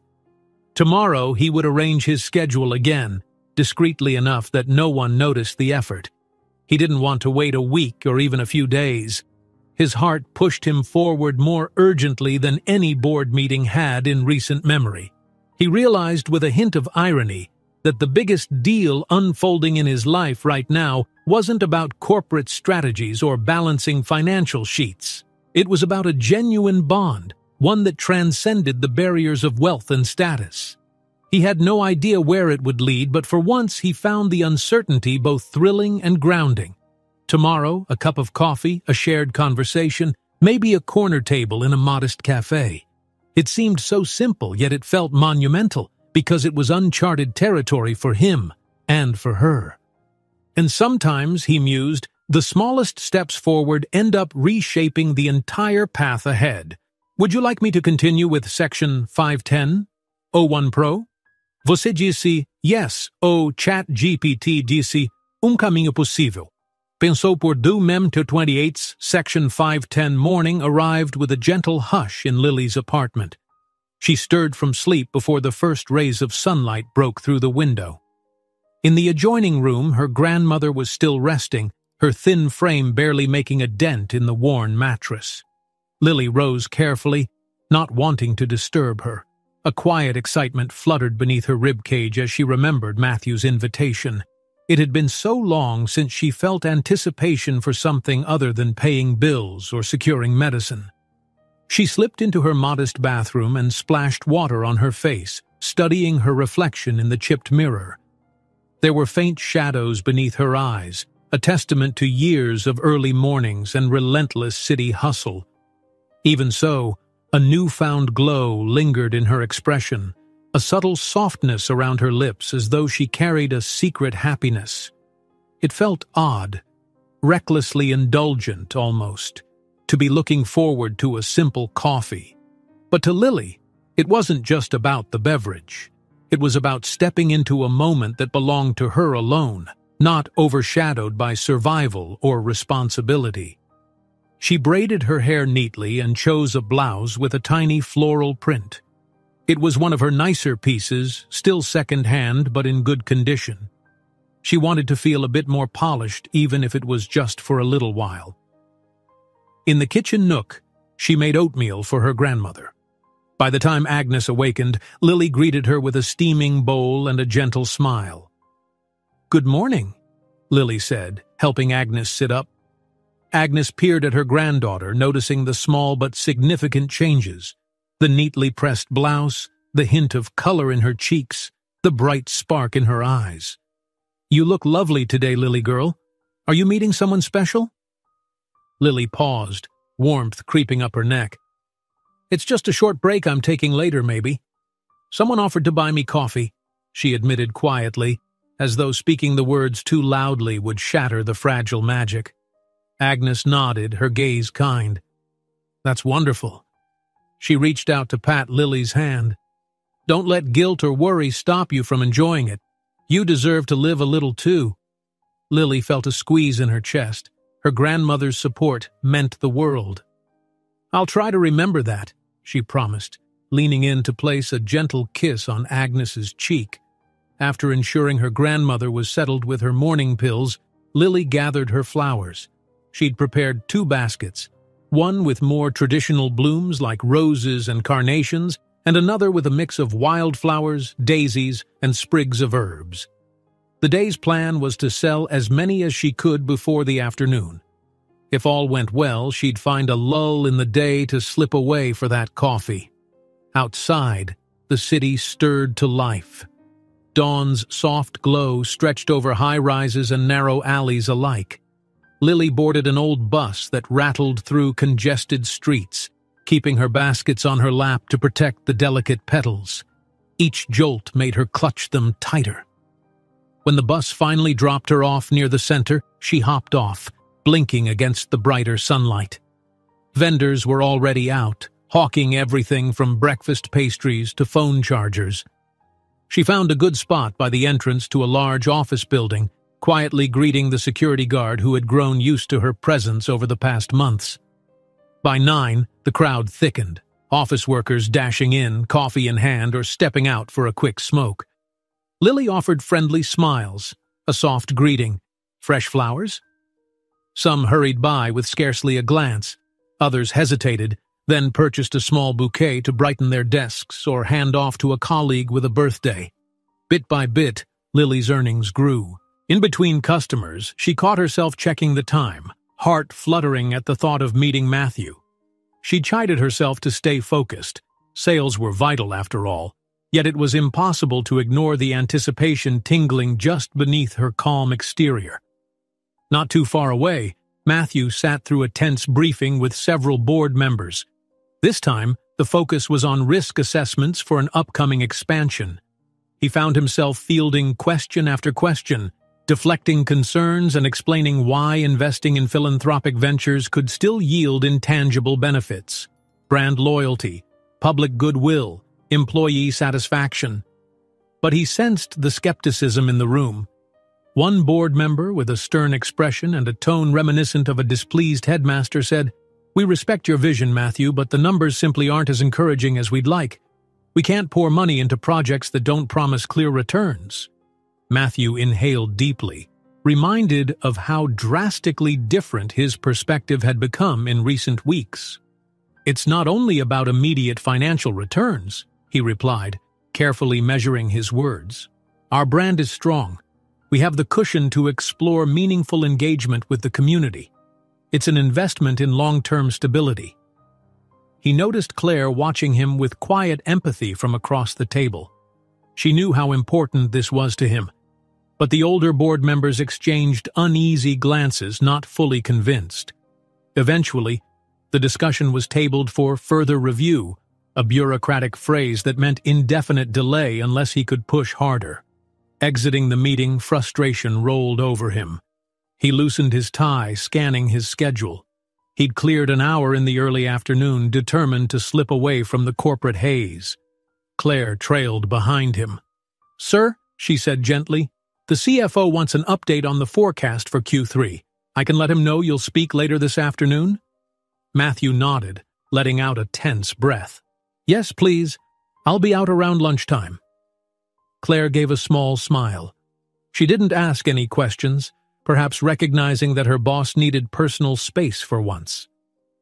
Matthew thanked her and stepped into his office, glancing at the daisies in the vase, a reminder of simpler things, a symbol of the small joys he'd been rediscovering. He checked his watch. Soon he'd slip out, and, if luck held, Lily would be done with her morning run of sales. Close to noon, Lily examined her dwindling stock and judged that she'd done well enough for the morning. Her feet ached from standing, but the knowledge that she'd sold most of her flowers lightened the fatigue. She decided to move toward a small park square near the finance district. It was lined with benches and anchored by a quaint cafe at one end. She remembered Matthew's invitation. Coffee. He had said, "sometime," without pinpointing a location. Still, her instincts nudged her. If he truly intended to meet, he might look for her near the place they'd first crossed paths, or a similarly bustling area. The cafe in the park was a popular midday spot for office workers seeking a brief respite. Balancing the basket on her arm, containing only a few remaining blooms, she navigated to the park. The cafe, with its ivy-covered trellis and sidewalk tables, offered a cozy charm amid the corporate skyline. Lily's heart thudded. She wasn't sure if Matthew would come at all, but she hoped to be in sight if he did. She selected a bench under a leafy tree, setting her basket beside her. The midday warmth was softened by a gentle breeze. People bustled around, grabbing lunches from food trucks, but Lily lingered, scanning the perimeter with a mixture of excitement and self-consciousness. Minutes ticked by, stretching until she began to wonder if she'd misinterpreted or if something had delayed Matthew. Just as she caught herself sinking into discouragement, a figure emerged from behind a group of corporate types leaving the cafe. She recognized him instantly. The careful posture, the crisp shirt, the distinct air of someone who might be in a hurry if not for deeper resolve. Matthew spotted her, relief blossoming across his face as he made his way through the small crowd. Lily stood, heart pounding in her ears. "Hi," he greeted, a bit breathless as though he'd power-walked from the next block. "I was worried I wouldn't find you." Her lips curved into a sincere smile. "Me too," she admitted, "but here we are." He gestured toward the cafe behind them. "Shall we? That is, if you still have time?" She nodded, tucking a loose strand of hair behind her ear. "I do. Let's go." They moved toward the cafe entrance, passing by a scurrying waiter balancing trays of iced drinks. Inside, the space was cozy, small round tables, low chatter, and the inviting aroma of freshly ground coffee beans. Even though she sold flowers on city streets every day, Lily had rarely ventured into cafes. She usually couldn't afford such a luxury. A flicker of apprehension brushed her as she scanned the menu, noticing how a single latte cost nearly as much as several of her small bouquets. But then she remembered. Matthew had offered, and for once it was okay to let herself accept kindness.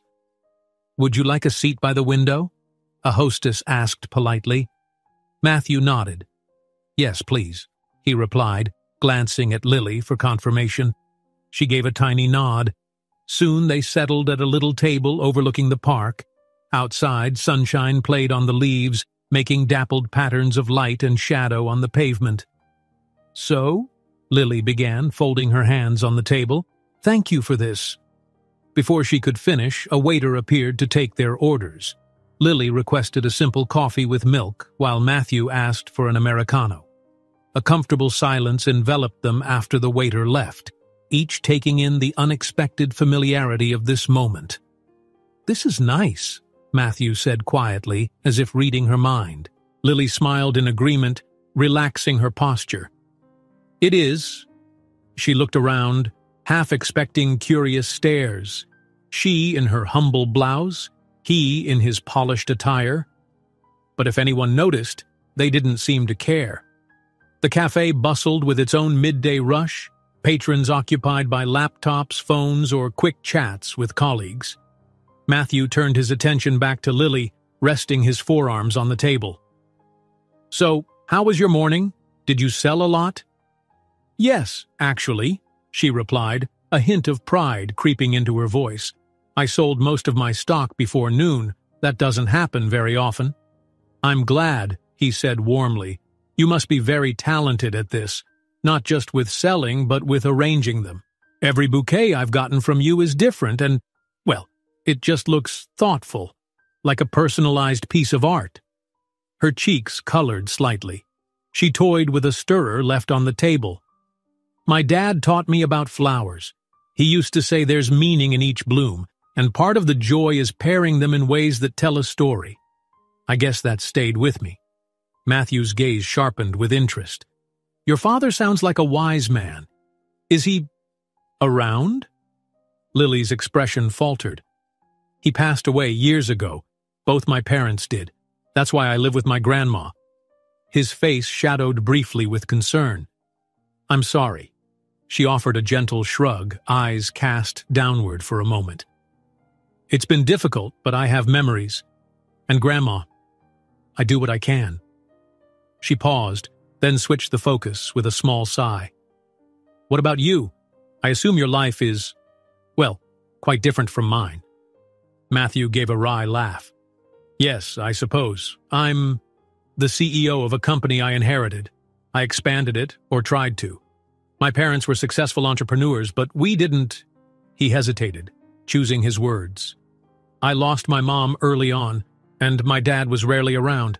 Everything was about business, making deals, forging alliances, chasing growth." Lily nodded slowly, seeing the flicker of unresolved emotion in his eyes.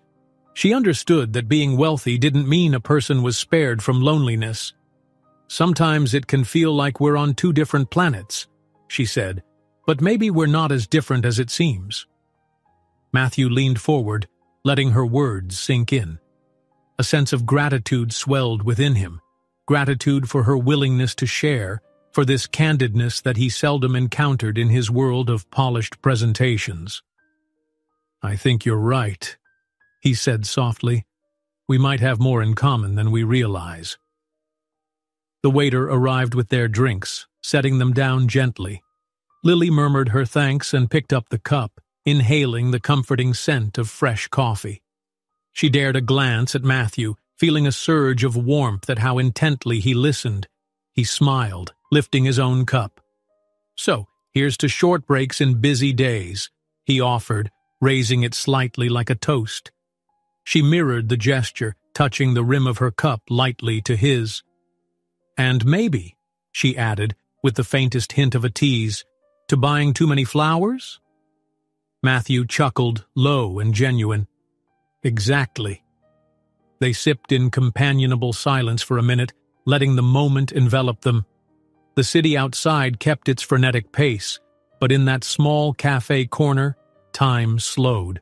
Lily felt the tension in her shoulders soften, as though she'd laid down a burden she'd carried for too long.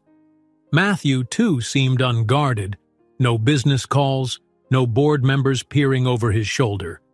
Eventually, conversation found them again. They spoke of small things first, favorite flowers, daily routines, tidbits about the city. The more they shared, the easier it became. Lily learned that he liked quiet mornings and old jazz records, a fact that surprised her. Matthew discovered that she sometimes hummed lullabies she remembered from childhood while arranging flowers. Bit by bit, these tiny revelations formed a patchwork of connection. "Well," Lily said after a while, glancing at the clock on the wall, "I should get back soon. I promised Grandma I'd come home earlier today. And you—" She nodded at him. "I'm sure you have more meetings." Matthew looked genuinely disappointed. "I do. But thank you for taking the time. It was really nice." She stood, and he quickly offered to pay the bill. Lily started to protest, but he shook his head with a gentle smile, leaving enough cash to cover their drinks and a tip. Together, they stepped out of the cafe, the midday heat greeting them once more. On the sidewalk, Lily clasped the handle of her flower basket. "Thank you again," she murmured, giving him a warm smile. "For everything. The coffee, the conversation, the kindness." He took a small step closer, his voice quiet. "Lily, He paused, uncertain how to articulate the swirl of emotions. Instead, he reached into his shirt pocket, pulling out a business card.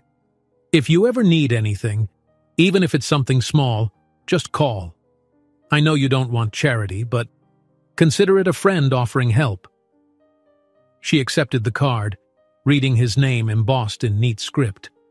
It felt surreal to hold such a symbol of wealth and power in her hand. "Thank you," she said softly. "I'll keep it." They parted ways with a gentle wave. Lily watched him blend into the crowd of executives and office-goers. Inside her, a curious sense of possibility bloomed, a reminder that life, for all its struggles, could still hold moments of unexpected grace. She started homeward, weaving through busy streets. Her footsteps felt lighter, as though a burden had been momentarily lifted. Somewhere behind her, the city roared on, but in her mind's eye, she held the memory of a quiet cafe, 2 cups of coffee, and a conversation that made the world seem just a little softer. Meanwhile, Matthew navigated back to his office, his tie still stuffed in his pocket. He checked his phone. No urgent crises, though a few messages from the CFO demanded attention. Nonetheless, he felt calmer than he had in ages. As he rode the elevator to his floor, he thought about Lily, about her gentle resilience.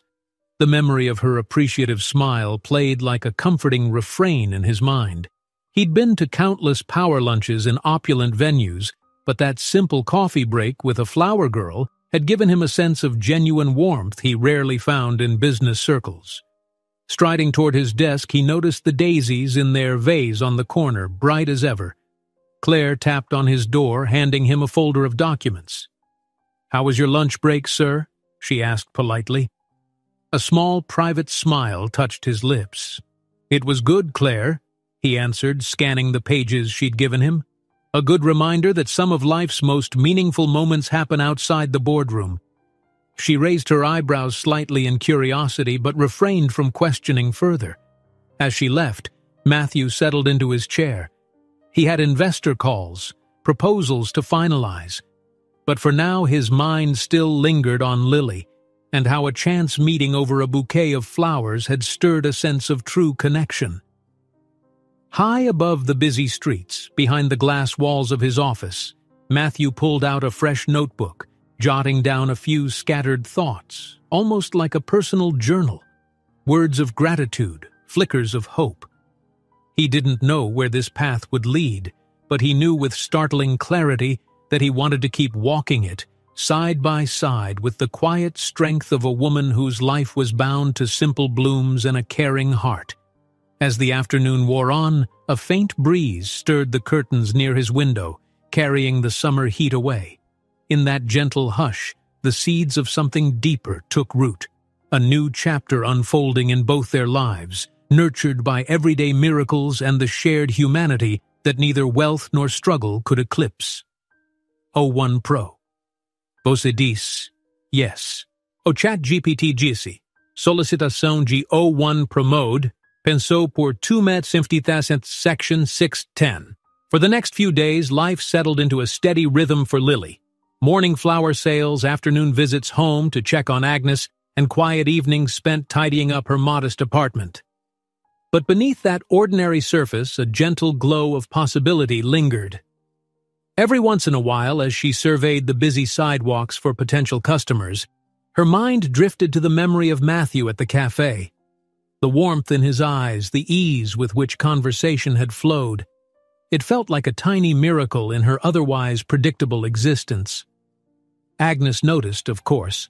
Though her health remained delicate, she kept a close eye on her granddaughter's shifting moods. One evening, after Lily returned with barely any unsold flowers, Agnes gave her an encouraging nod. "You're humming again," her grandmother said, the corners of her eyes crinkling in a smile. Lily blinked. "Humming?" "Yes, dear. A tune I haven't heard you sing in a long time." Agnes studied her face. "When you were small, your father used to hum lullabies while working with the flowers. You've picked that habit back up these last few days." A slight blush warmed Lily's cheeks.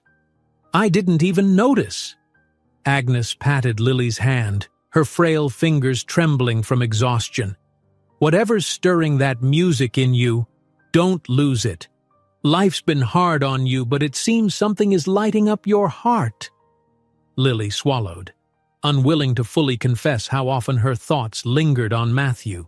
After all, they'd only shared a single coffee and random glimpses in passing. She didn't want to overstate it or raise her own hopes too high. Still, she couldn't deny that something had shifted within her. Despite the modest success selling flowers, the money for Agnes's medications wasn't going as far as Lily hoped.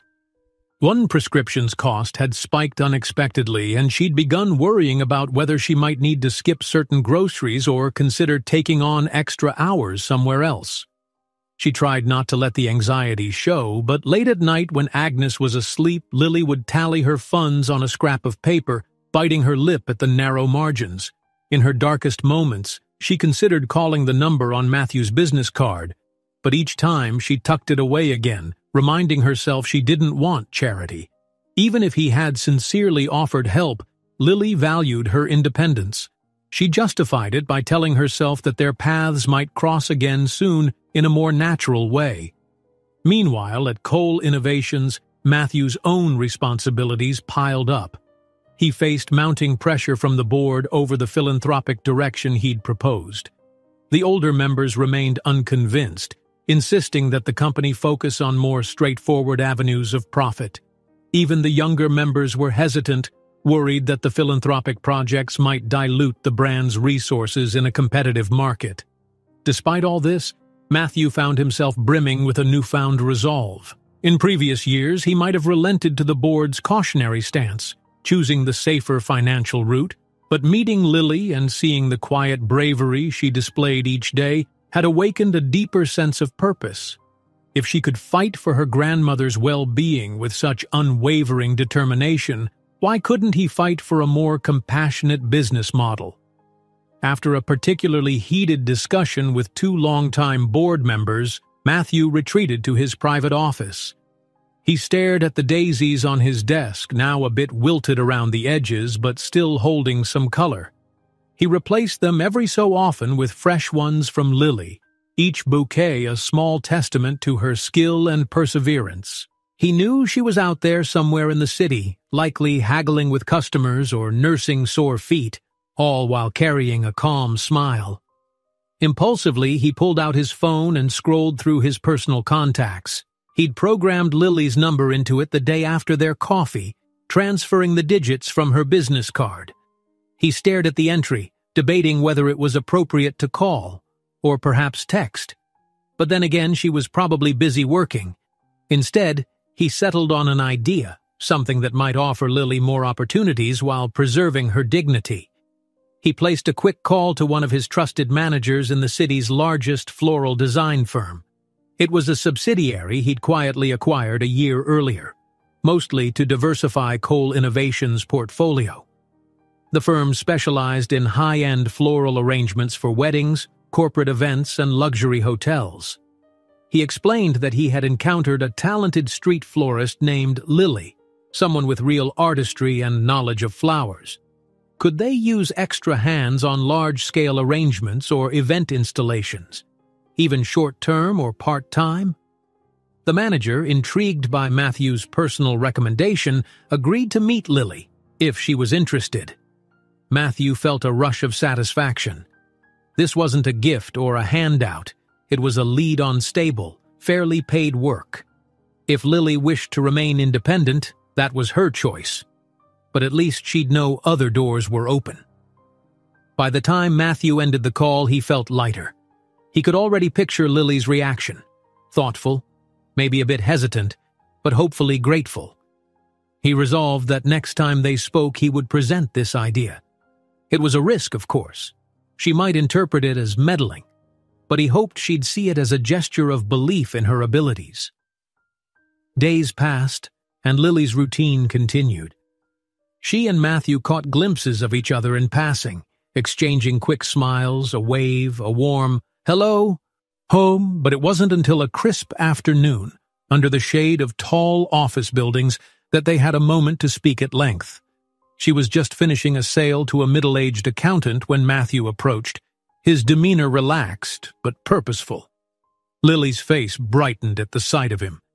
In the swirl of city noise, they instinctively stepped aside to chat, letting foot traffic move around them.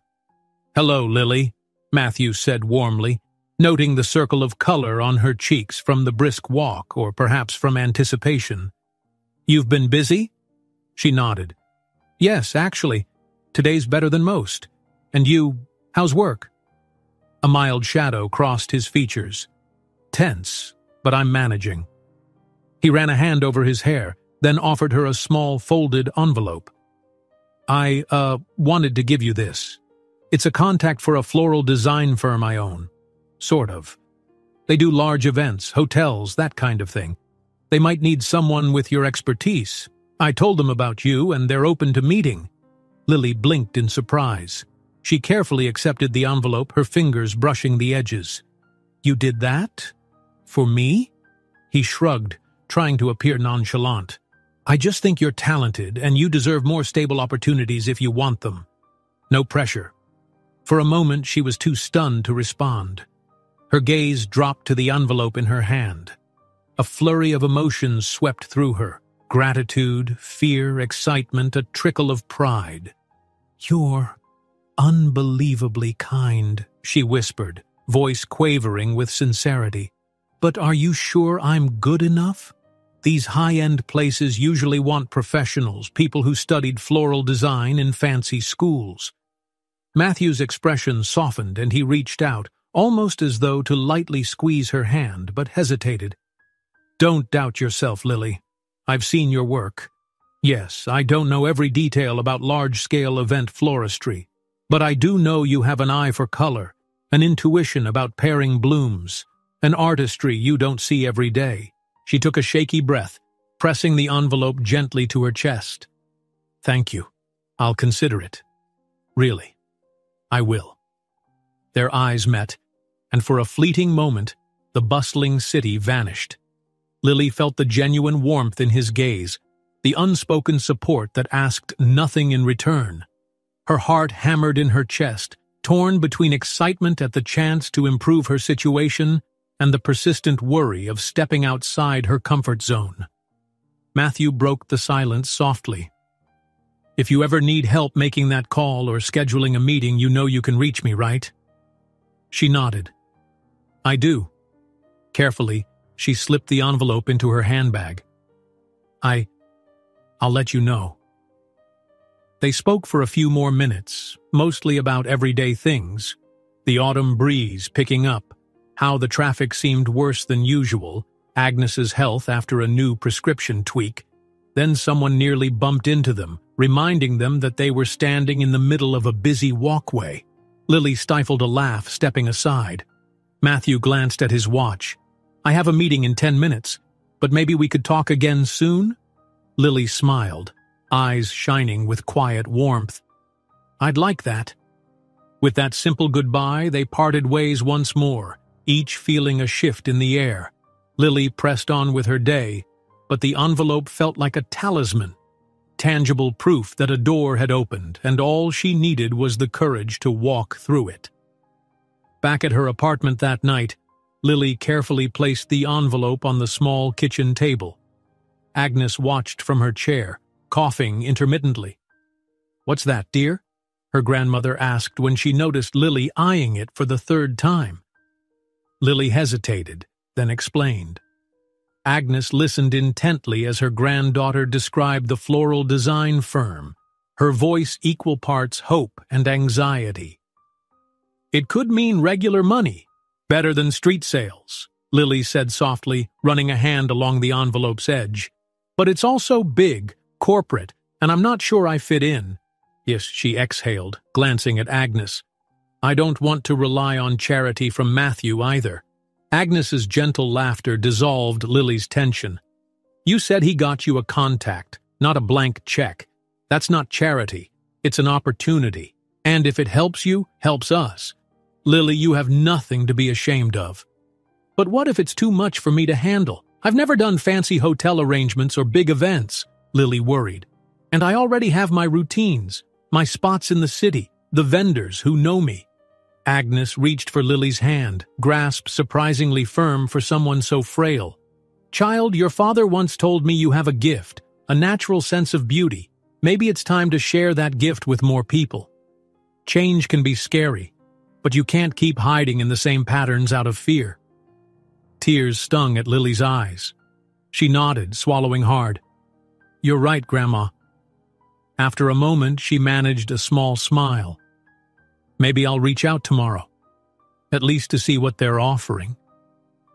Agnes smiled back, her expression tinged with relief.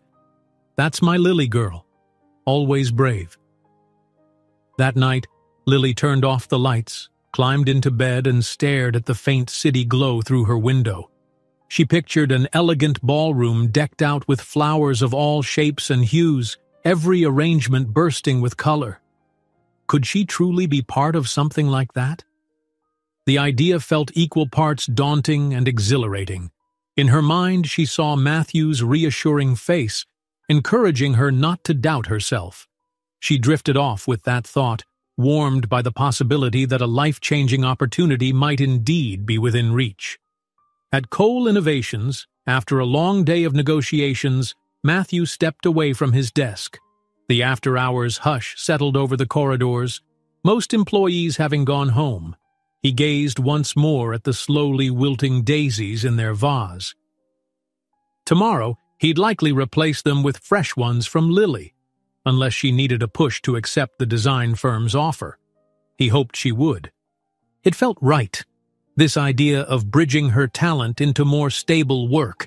She'd never asked him for help, never demanded anything. That was precisely why he wanted to offer it.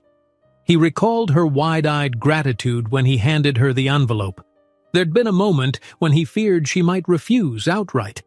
But even her hesitation was honest, stemming from humility and caution. Matthew admired that. In the stillness of his office, he allowed himself a rare moment of personal reflection, scribbling a note in his private journal.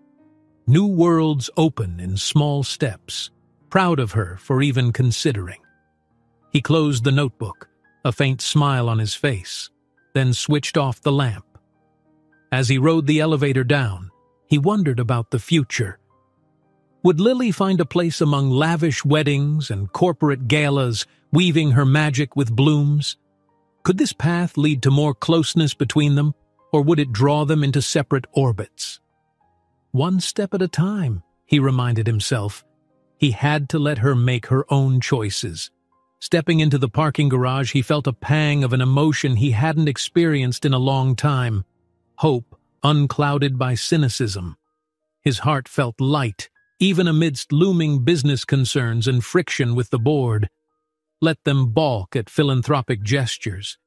He had found something more meaningful, an authentic bond that transcended profit. For now, that was enough to drive him forward.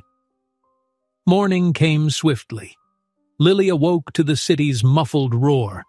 She glanced at the small slip of paper she'd copied from Matthew's envelope, the phone number for the floral design firm. Her stomach fluttered with nerves. This was the day she'd decided to call, at least to inquire. Her grandmother's health bills wouldn't wait, and if there was a chance to better secure their future, she owed it to both of them to try. She dialed the number in the quiet hush before sunrise, half expecting no one to pick up. But a polite voice answered, identifying themselves as the assistant to the firm's manager. Lily introduced herself timidly. "I was told to contact you. My name is Lily Anderson," she said, nearly fumbling over her words. "Matthew Cole mentioned me. He said you might have a position." "Yes, Ms. Anderson, Mr. Cole informed us you're highly skilled," the assistant replied, calm and professional. "We'd be happy to meet and see if we can collaborate. Are you free sometime this week?" Relief mingled with a swirl of anxiety. "Yes, absolutely. Whenever works for you." They scheduled a preliminary appointment for the following afternoon. Lily ended the call, hands trembling. She pressed the phone to her chest, inhaling deeply. It was real. She had a foot in the door, her own chance to step beyond street vending into a realm she'd once thought belonged solely to the privileged. Agnes stirred, waking to Lily's excited expression. She arched an eyebrow in curiosity. Lily smiled, crossing the room to share the news in a hushed voice. "That's incredible, dear," Agnes said, voice raspy but full of pride. "You see? Opportunities come when you least expect them." Lily nodded, tears welling. Yes, an opportunity. But she also felt the weight of uncertainty. What if she disappointed them, or discovered the job clashed with the time she needed to look after Agnes? She reminded herself that one step forward was better than staying trapped by self-doubt. Bolstered by that thought, Lily hurried to dress and organize her baskets for another day of sales. She might soon be arranging flowers in grand hotel lobbies or lavish banquets. But for now, her livelihood still depended on greeting strangers on the city's busy corners. Before leaving, she texted Matthew for the first time, her fingers trembling slightly over the keypad. She composed a short, polite message. "Hi, Matthew. Just wanted to let you know I called that floral firm. Have an appointment tomorrow. Thank you again for everything. Lily." She stared at the screen a moment, then hit send. Matthew was in the middle of an early planning session when the text buzzed on his phone. Glancing discreetly, he felt a flood of satisfaction. She was taking the opportunity. He typed back, "That's great news. So proud of you. Let me know how it goes. If you need anything, I'm here." A subtle grin crossed his face, enough that Claire, who was standing beside him, gave him a curious glance. He quickly tucked the phone away, turning back to the conversation about market strategies, but inside, his thoughts soared. Lily was stepping into a bigger world, and he was glad he could help open that door. Now, he only hoped that as their worlds expanded, they'd still find space to grow closer, not drift apart. The next days would be pivotal, for Lily's budding career, for Matthew's clash with his board, and for the fragile thread of connection they'd been weaving between them. He silently resolved that no matter how busy or complicated things got, he wouldn't let her vanish from his life. She was the first person in a long time who made him believe that, beyond the suits and spreadsheets, there was a softer side worth exploring, a side that might just lead them both to a future neither had dared to imagine alone. Would you like me to continue with Section 710, O1 Pro? Você disse, yes, o ChatGPT disse, solicitação de O1 Pro Mode. pensó por su 21, section 710. Lily woke up the next morning with a racing heart. Outside her window, the city was still cloaked in the bluish hues of dawn, the roads eerily calm compared to the usual hustle. She inhaled slowly, the quiet helping her gather the courage she needed. Today was her appointment at the floral design firm, the opportunity Matthew had paved the way for. She'd spent half the night imagining what the interview might entail. Rows of exotic blossoms, sophisticated arrangements, and managers who expected professional training she didn't possess. Pushing aside a flicker of anxiety, Lily slipped into the bathroom and splashed water on her face. She caught a glimpse of herself in the mirror, noticing a faint tiredness beneath her eyes. Still, there was a trace of excitement glowing there too. She forced a small smile, reminding herself of her grandmother's words. "You have a gift." She would cling to that hope, trusting that her hands, shaped by years of street vending and quiet experimentation with colors, were enough to make a good impression. By the time Lily finished dressing, in a simple blouse and a clean skirt, both carefully pressed, Agnes was awake, peering at her from the bed. A mild cough escaped her grandmother's lips, but otherwise she seemed calm. "Don't let your nerves get the best of you," Agnes advised gently. "Be confident in your talent. That's what they'll see." Lily nodded, smoothing the fabric of her skirt. "I'll do my best, Grandma. I'll head out soon, but I won't be gone all day. After the appointment, I'll come back and sell flowers if there's still time." Agnes patted Lily's hand, her voice affectionate. "We'll be all right. Go make a bright future, Lily girl." With that final boost of encouragement, Lily departed. She decided to give herself plenty of time to navigate the bus rides and possible traffic. In her messenger bag, she carried a small album with photos of her street bouquets, just in case the firm wanted to see examples of her work.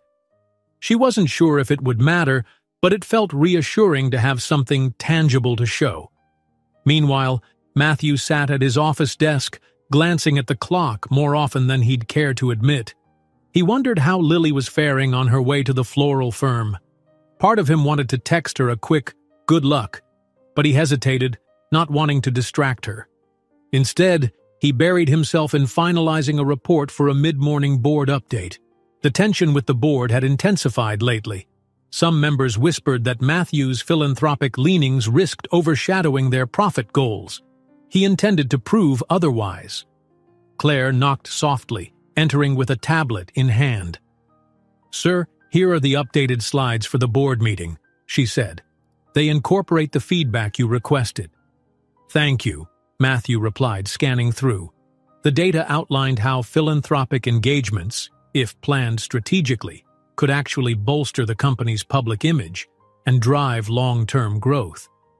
Yet he knew the old guard might see it as too speculative. He rubbed his temple, steeling himself for another round of debate. "Everything okay?" Claire ventured, noticing the furrow in his brow. He let out a breath. "Just hoping they'll see the bigger picture," he said quietly.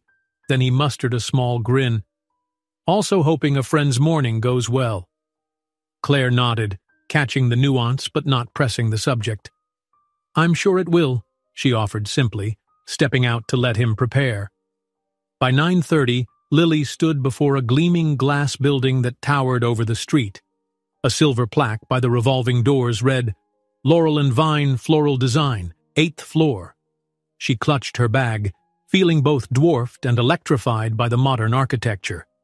It was nothing like the old, battered corners where she typically sold flowers. With a bracing gulp of air, she stepped inside. A polite receptionist directed Lily to a sleek elevator bank. She pressed the button for the 8th floor, heart pounding as the elevator ascended. The doors opened to reveal an elegant reception area where tall vases showcased intricate floral displays, orchids twisting around eucalyptus stems, hydrangeas fluffed in symmetrical domes. The air smelled faintly of lilies and fresh greenery, a heady perfume that made Lily's nerves hum with awe. "Welcome to Laurel and Vine," said a young woman behind the reception desk. "Are you here for an appointment?" "Yes," Lily replied, voice sounding smaller than she intended. My name is Lily Anderson. I have a 10 o'clock with Ms. Hammond. Of course, the receptionist answered, scanning a digital schedule. She'll be right with you. Please have a seat. Lily settled into a minimalist chair upholstered in plush fabric. She glanced around discreetly. Every detail exuded sophistication, from the understated wallpaper to the curated coffee table books on floral art. She reminded herself that she had something to offer. Her father's teachings, her years of practical arrangement, her intuitive sense of combining blooms. That had to count for something, even if she'd never studied at a formal institute. After a few minutes, a tall woman with short, stylishly cropped hair approached. She wore a well-fitted blazer and carried herself with the calm authority of someone used to leading a creative team. "Ms. Anderson?" the woman asked, extending a hand. "I'm Valerie Hammond, senior designer here. Come on back." Lily stood, shaking Valerie's hand. It was a firm but polite grip. She followed Valerie down a corridor lined with photos of past events. Lavish weddings, grand corporate galas, even some celebrity parties. Each photo featured breathtaking displays of flowers arranged in towering arcs or delicate table centerpieces, lit by ambient lighting. Lily's throat tightened at the scale of it all. Valerie led her into a glass-walled office that overlooked a workshop area. Inside that workshop, staff members trimmed stems and arranged trial pieces for upcoming events. The hum of activity and the muted fragrance of fresh flowers set Lily's nerves both on edge and at ease, a curious mix of fear and familiarity. "Have a seat," Valerie said, gesturing to a small round table. "Matthew Cole spoke highly of your talent. He's technically our parent company's CEO, but we don't usually see him involved in smaller staffing details." That alone piqued my interest. Lily offered a soft smile, recalling the envelope Matthew had given her. "He's been very generous, but I promise I'm not just taking advantage. I really love flowers. I've been selling and arranging them on city streets for years. It's how I support my grandmother." Valerie nodded, sincerity in her gaze. "He mentioned that. Could you tell me about your experience? We normally look for formal training, but I'm open to real skill no matter where it comes from." Lily took a moment to calm her breath. Then she began describing her daily life, how she sourced blooms from local markets or small greenhouses, how she prepped them at home to ensure freshness, the care she put into color theory and fragrance combinations. She even opened her small photo album, showing examples of bouquets she'd created for passing customers. Valerie flipped through the snapshots, leaning forward with genuine interest. Lily's pictures might not have been as polished as a professional portfolio, but they exuded warmth and creativity. Each bouquet had a personal touch, clusters of wildflowers combined with delicate ribbons or carefully selected color palettes that felt both spontaneous and harmonious. "You have a strong eye," Valerie remarked, tapping a finger on a photo of pastel roses and sprigs of lavender. "And your arrangement style is refreshingly organic." She looked up, curiosity sparking in her eyes. "Ever worked with large-scale designs, arches, grand centerpieces, multi-day event installations?" Lily swallowed. "No, not exactly. But I'm a quick learner. I hope that counts." A flicker of a smile touched Valerie's lips. "It does. We all start somewhere. Our busiest season is approaching. Big weddings, corporate holiday parties. I might have you shadow some of our senior florists or assist in the workshop. The hours can be grueling and we often pull all-nighters before large events. Is that something you can handle?" Lily hesitated momentarily, thinking of Agnes. The unpredictability of her grandmother's health made it hard to commit to demanding schedules. But if this was her chance at better pay and growth, could she afford to say no? Valerie seemed to sense her hesitation. "I'm flexible. We can start with part-time or on a project basis. If it's a good fit, we adjust. Sound fair?" Relief washed over Lily. She nodded, voice steady. "Yes, that would be perfect, actually. Thank you." Valerie extended a hand again, a more relaxed gesture this time. I'd like to bring you in for a trial run. Let's see how you do with an upcoming event. If all goes well, we can formalize something." Lily's heart soared, a lightness flooding her limbs. She accepted the handshake, hardly believing this was real. "I won't disappoint you," she whispered, eyes glimmering. "I'm sure you won't," Valerie replied, leading Lily to a calendar pinned on the wall. She pointed to a date just a week away. "We have a mid-sized corporate function, a brand launch. We'll be creating centerpieces for 30 tables plus a reception display. Come in on Monday morning. The day before, we'll finalize details with the client. I'll pair you up with one of our lead designers." They spent the next few minutes settling basic logistics, Lily's availability, the workshop's address, an approximate schedule. Valerie then walked her through the main floor, introducing her to a few staff members and showing her the cooler where they stored massive quantities of fresh flowers. It was like stepping into a different universe, one that smelled of endless possibilities. When Lily finally exited onto the street, the midday sun felt both overwhelming and invigorating. She clutched a small folder of notes Valerie had given her, plus a temporary ID tag to show the workshop security guard next week. She wanted to cry from gratitude, from excitement, and from the lingering fear of letting them down. But mostly, she felt proud. She'd opened a door, and there was no turning back. Just after Lily left the building, Matthew's phone buzzed with a text. Checking the screen, he saw it was from her. "Interview went well. They're giving me a trial run next week. Thank you. Couldn't have done this without your help."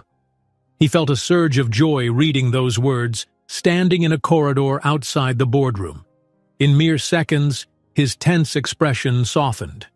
He typed back quickly, "That's amazing news. I knew they'd see your talent. Let me know how it goes when you start."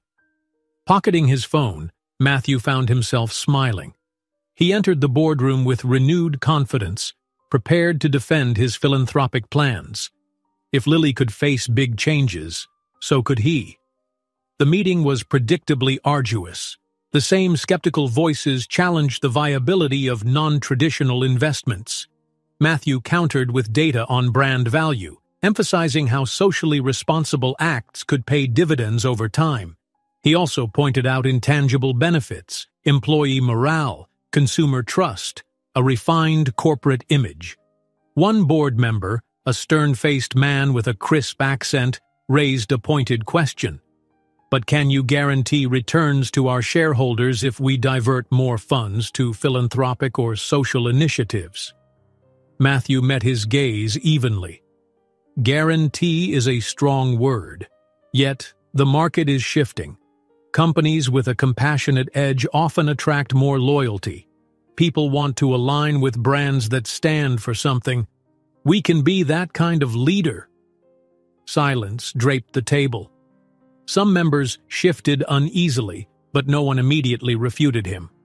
Claire, seated nearby to take notes, discreetly flashed him an encouraging nod. The conversation wrapped without a firm conclusion, but Matthew sensed a slight thawing in their resistance. Step by step, like Lily facing her new job, he'd keep forging ahead.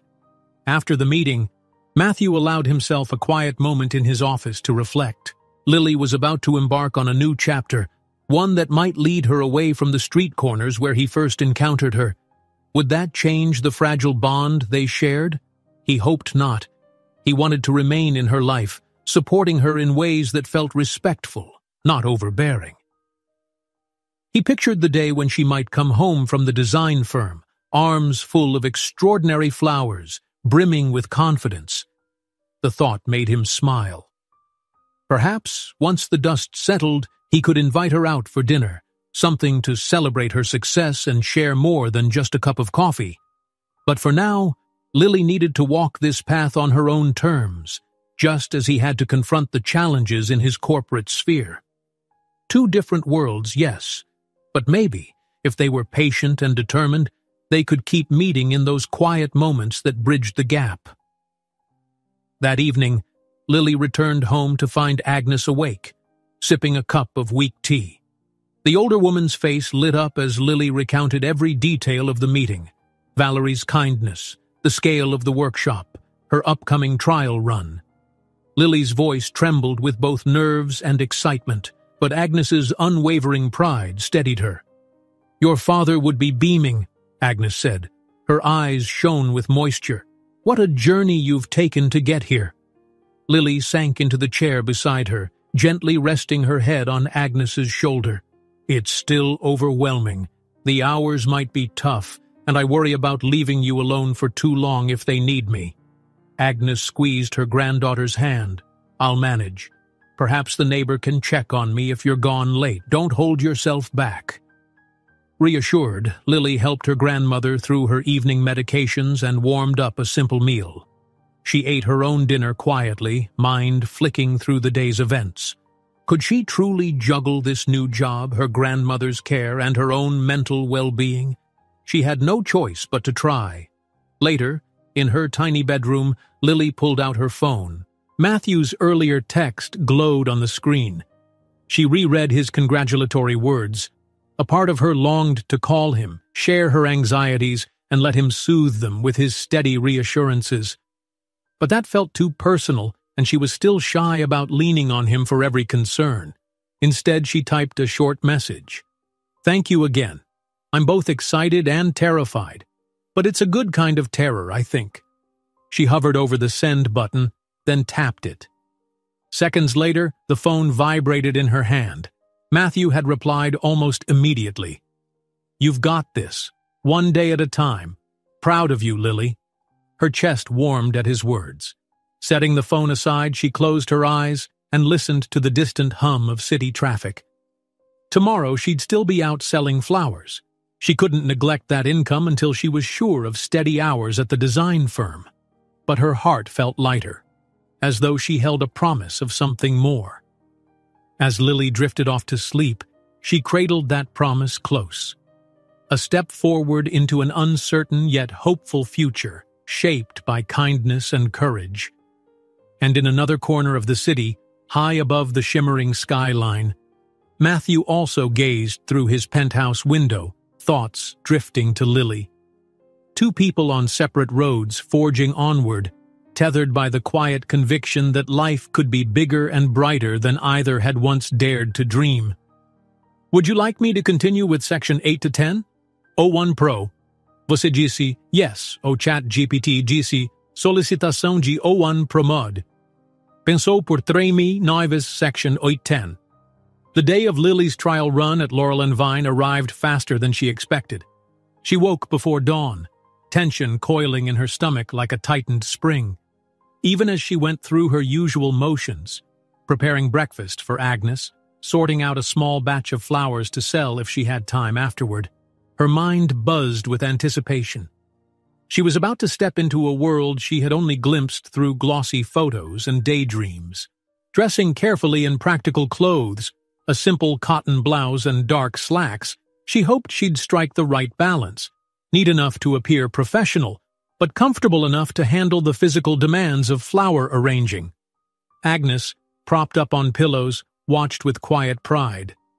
"You'll do great," her grandmother murmured when Lily leaned in to say goodbye. "Don't forget to breathe." "I won't," Lily promised, though she already felt breathless.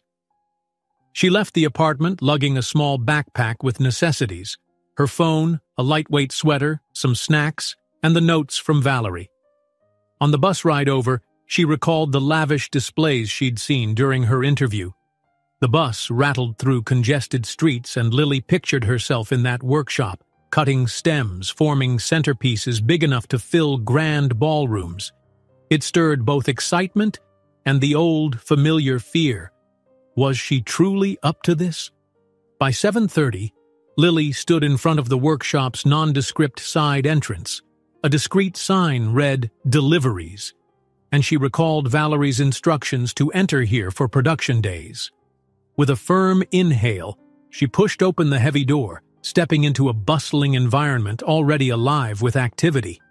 Inside, employees hauled buckets of flowers from industrial coolers.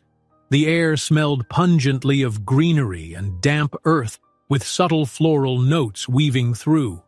Tall metal tables stood in rows, each occupied by designers trimming and arranging.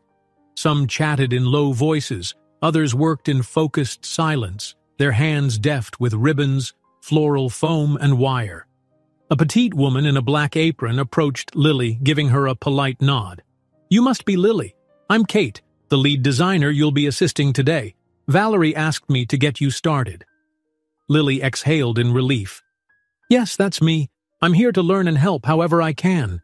Kate gestured for Lily to follow her. "We have a corporate event for tonight. About 30 tables of centerpieces, plus an entrance display. Let's start with prepping the flowers." She guided Lily to a corner station where bins of roses, lilies, and greenery lined the counters. "Have you used a floral knife and stripper before?" Nodding, Lily picked up a floral stripper with practiced hands. "I work with small bouquets on the street, so I'm a bit familiar." Kate smiled, impressed. "Great. Then start by stripping leaves and thorns. We'll assemble the centerpieces next." Within minutes, Lily was immersed in a flurry of roses, rich reds and creamy whites.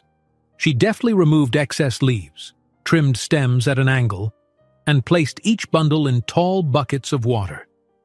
Kate watched from the corner of her eye, occasionally offering tips. "Don't cut them too short. Keep them hydrated until the last moment." Despite the bigger scale, Lily found her nerves slowly settling. There was a comforting routine to preparing flowers, a rhythm she'd honed for years.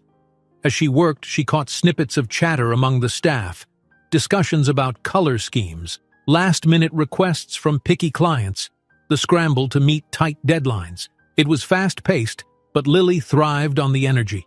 After an hour of prep, Kate guided Lily to another station where vases were lined up. They were cylindrical glass containers about 8 inches high, simple but sleek. "We're going for an elegant, minimalist style," Kate explained, handing Lily a reference sketch. It showed a tight cluster of roses and greenery forming a low dome ringed by delicate lily petals. Lily studied the sketch, then nodded. She gathered her materials, a block of soaked floral foam, the roses she'd prepped, and some sprigs of eucalyptus for subtle texture. As she placed the foam in a vase and began anchoring the roses, a sense of calm determination set in. She let her instincts guide her, balancing color and shape just as her father had taught her. Let the flowers lead, respect their natural curves. Time blurred. She had no idea how long she worked on that first centerpiece, trimming and adjusting until it matched Kate's guidelines. Eventually, Kate appeared at Lily's side, peering at the arrangement. "You're careful," Kate remarked with an approving nod. "But you have a good eye. Let's see if you can speed up. We have nearly 30 of these to finish by mid-afternoon. Then we load them into a van and deliver them to the event venue." Lily smiled, feeling a spark of pride. "I'll do my best." Kate offered a warm grin. "Valerie was right about you. Keep going." The compliment buoyed Lily's spirits. She tackled the next centerpiece with renewed confidence, building a steady workflow. The workshop's noise, clinking vases, rustling paper, occasional banter, became a comforting backdrop as she lost herself in the craft. Now and then she glanced around for helpful ideas, noticing how other designers formed more elaborate pieces with tall branches or cascading orchids. It was a whole new realm of possibilities. As lunchtime approached, Valerie herself stopped by to observe. Lily held her breath, wondering if Valerie would find fault in her work, but the senior designer nodded in approval as she studied the vases lined up on Lily's station. "They look consistent," Valerie said, gently turning one arrangement to check angles. "And you're keeping pace?" Lily wiped her brow, sweat dotting her temples from the workshop's humidity. "I'm trying. I might need a short break soon to re-energize." "Of course," Valerie replied with a polite smile. "We usually rotate lunch breaks. Just let Kate know when you're ready." Lily thanked her, heart thudding with relief. She continued working until Kate announced that Lily could step away for a meal. Grateful, Lily cleaned her station, removed her gloves, and headed to a small break room. A few other staff members sat at a table scrolling through phones or chatting softly. Lily unzipped her backpack, taking out a sandwich she'd packed. She recalled the days she used to anxiously watch the clock on the street, worrying that stepping away for even a few minutes might mean missing a sale. Here, she was part of a team, still under pressure but in a different way. She didn't have to chase down customers. The orders were already confirmed. Her job was purely to craft the best arrangements she could. While she ate, her phone buzzed with a text. Her heart skipped, guessing who it might be. Indeed, it was Matthew. "How's your first day going? Thinking of you? Hope it's not too stressful." Lily felt a rush of warmth. She typed back, "Busy but good. I'm learning so much. Thank you for checking in." A moment later, he replied, "Glad to hear it. Rooting for you. Keep me posted." She smiled at the screen, then set the phone aside, not wanting to be rude to her co-workers. Yet the brief exchange comforted her, a reminder that someone outside these walls cared about her progress. Shortly after lunch, Lily resumed work. The pace intensified. Flowers had to be finished, meticulously checked, and packed into crates. Kate enlisted Lily to help load a van around 3 o'clock. Carefully, they placed the centerpieces in custom carriers to prevent spillage or damage. Lily's arms ached, but her spirit soared. She was part of something substantial. As they stacked the final pieces, Kate turned to Lily with a slight grin. "You did well today, truly. I can tell you're not afraid of hard work."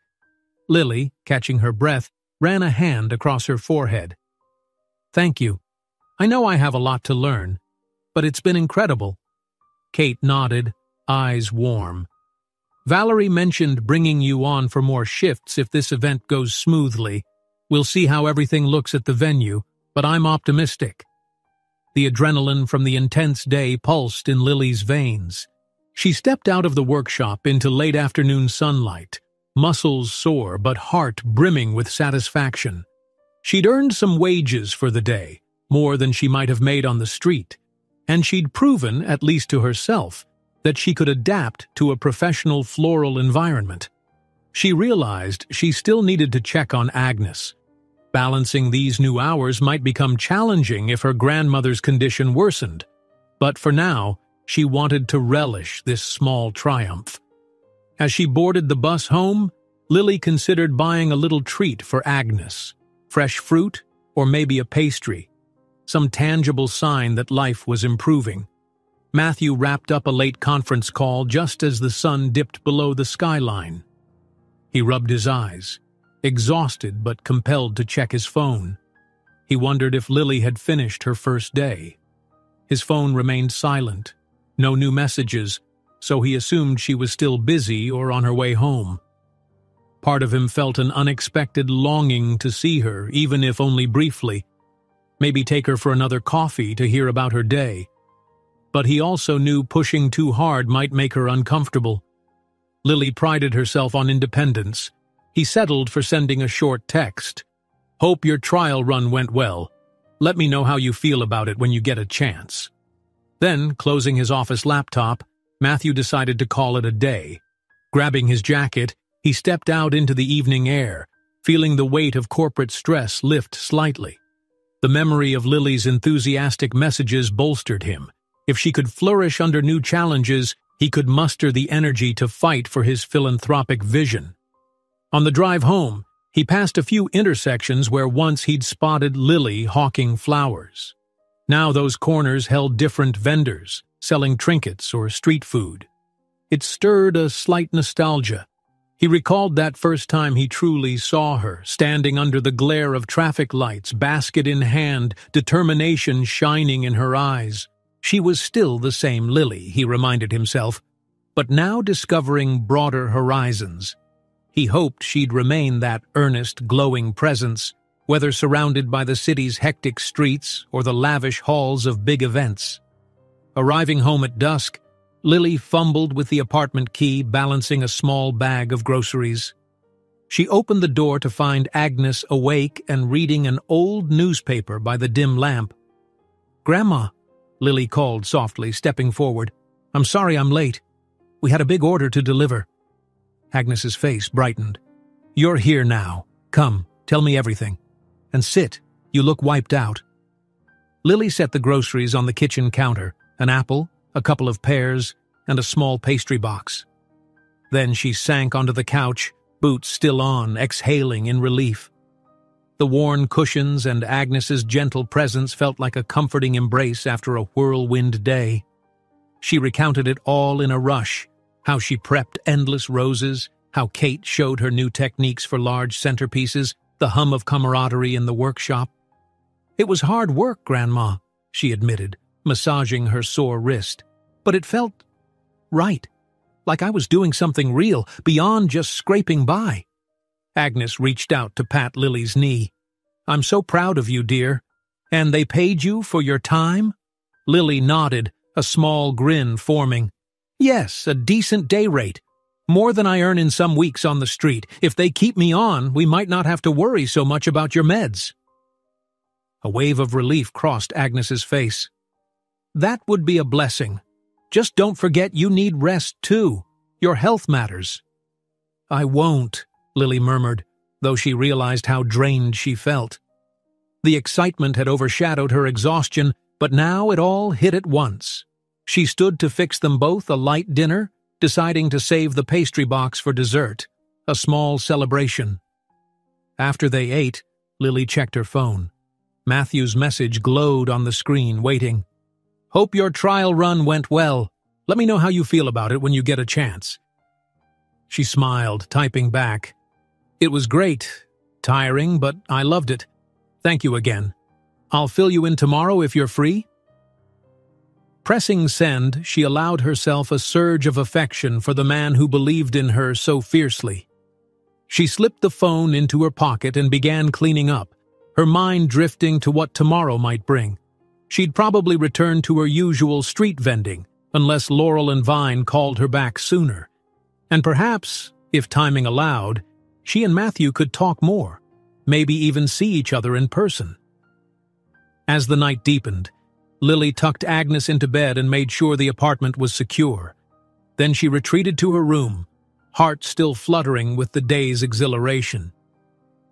On her tiny bedside table sat a small cluster of leftover daisies she'd taken from the workshop, an unassuming arrangement but one that represented promise. Smoothing the blanket over her legs, Lily let out a content sigh. The future was still uncertain. Agnes's health, the question of whether Laurel and Vine would offer steady work, and the subtle evolution of her relationship with Matthew. But for the first time in a long while, she felt momentum carrying her forward, a sense that life was unfolding with possibility rather than just survival. She wondered briefly if Matthew felt the same kind of hope. He bore his own burdens, managing a powerful company, facing a skeptical board, trying to carve a path that balanced profit with compassion. Yet she sensed that same spark in him, an eagerness to see the world not as it was, but as it could be. Before drifting to sleep, Lily whispered a silent thanks to her father, who had passed on his love for flowers, to Agnes, who had raised her with unwavering support, and to Matthew, whose chance encounter had shifted her life's trajectory. She vowed to face each new challenge with the same resolute tenderness she poured into every bloom she touched. And somewhere across the city, in a penthouse bathed in the glow of distant streetlights, Matthew was likely thinking of her too, restless, hopeful, and quietly rejoicing in the knowledge that they were each rewriting their own stories, one day, one connection, one small gesture at a time. Would you like me to continue with section 9 to 10? O1 Pro. Você disse yes, tu dois. O ChatGPT disse solicitação para o O1 Pro. Pensou por 10 minutos. Section 910. Morning light stole into Lily's apartment through a narrow gap in the curtains, painting a soft stripe across the worn floor. She stirred from sleep with far less heaviness than usual, her thoughts quickly turning to her grandmother and to her new, tenuous position at Laurel and Vine. Yesterday's successful trial run still glowed in her mind, a sense of accomplishment warming her chest. Agnes dozed nearby, breathing shallow but steady. Lily rose quietly, careful not to wake her yet. She moved into the tiny kitchen nook to brew a cup of tea, the kettle's gentle hiss marking the start of a new day. Today would be less intense. No major event scheduled at the floral design firm. Valerie had suggested Lily keep her phone nearby in case a last-minute job cropped up. Otherwise, Lily still had her street flowers to sell. The routine felt almost comforting, as if she had one foot in her old world and the other stepping into new territory. She carried the tea to Agnes, whose eyes fluttered open. Despite the persistent fatigue etched across her face, Agnes greeted Lily with a smile. "Good morning, dear. You're up bright and early again." Lily settled on the edge of the bed. "I slept well for once," she admitted softly. "Like I finally have a plan." Agnes nodded, sipping the tea with trembling hands. "That's what hope can do. It eases the weight on our shoulders." They exchanged updates on how Agnes was feeling. Her joints still ached, the cough lingered, but she felt stable enough to spend the day reading or listening to the old radio. Lily made a mental note to check on the pharmacy costs soon. If Laurel and Vine kept her on regularly, maybe she wouldn't have to skip meals anymore just to cover pills. The thought was both liberating and bittersweet. A dull beep on Lily's phone startled them. She grabbed it off the kitchen counter, a text from Kate at Laurel and Vine. "Hey Lily, last night's event was a success. The client loved our centerpieces. Great job yesterday. No big projects today, but are you free tomorrow afternoon? We might have a small function. We'll confirm soon." Lily felt relief flood through her. She typed back quickly, "Wonderful news. I'm around tomorrow. Just let me know." She set the phone down, noticing that her hands were trembling lightly with excitement. This was real, not some fleeting dream. She could carve out a place for herself in a proper floral studio. Something about that promise made her exhale with renewed confidence. Agnes, catching the expression on Lily's face, reached out. "Good news?" "They loved the arrangements," Lily replied, voice soft with disbelief. "They might need me again tomorrow. I think this could be a new chapter for us, Grandma." Agnes's eyes glimmered with tears. "I'm so proud of you, Lily girl." Across town, Matthew had thrown himself into an early workout, an unusual break in his typical routine of straight-to-office mornings. He'd woken before sunrise, unsettled by dreams in which he was juggling an endless series of business proposals in one hand and lilies in the other. In the dream, the flowers would wilt if he didn't tend them, the proposals would collapse if he didn't sign them.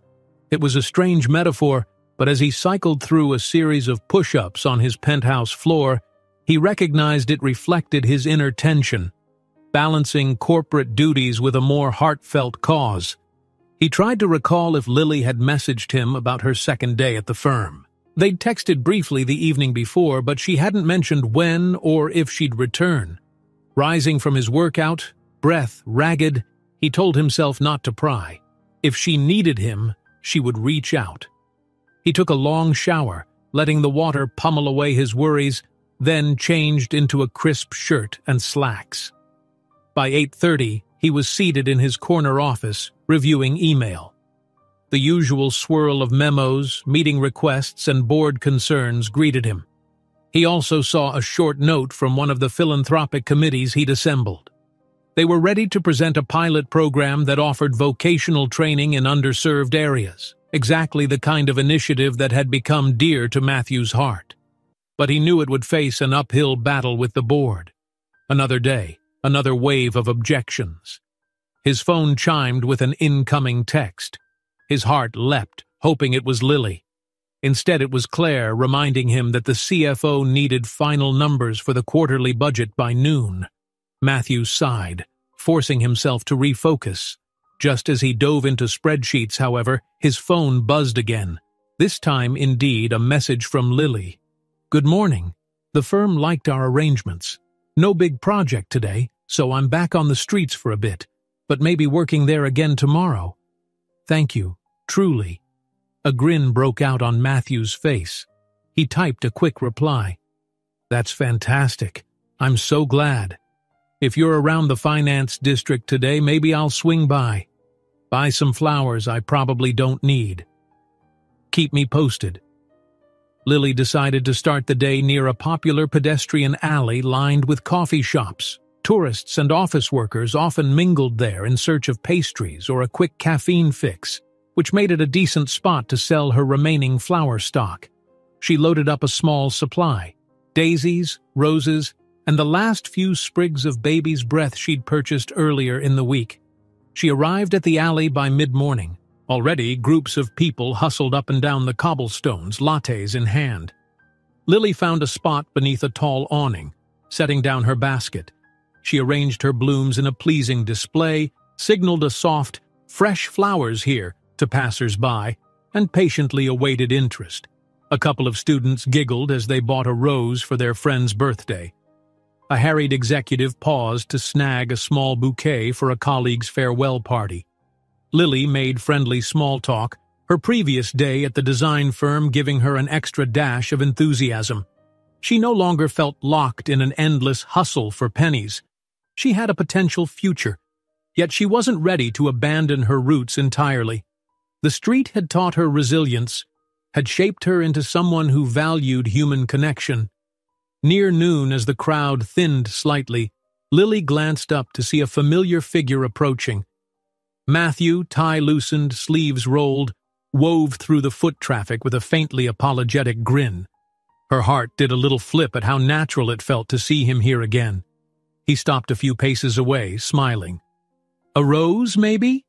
She rolled her eyes playfully. "How many bouquets does that make now? You'll have to open your own flower shop soon." He chuckled, stepping closer. "I keep them at home and in my office. And maybe I've given a few to the staff," he admitted, looking not at all remorseful. "Anyway, how's it going?" She gestured to her half-empty basket. "Decent. Sold enough to pay for groceries at least. But I'm mostly just passing time until the firm calls me back for another event." Matthew's gaze warmed. "Sounds like you're balancing both worlds." Lily shrugged. "I need the money from the street sales. The new job isn't guaranteed to be daily, it's more on call. But I'm grateful it's there."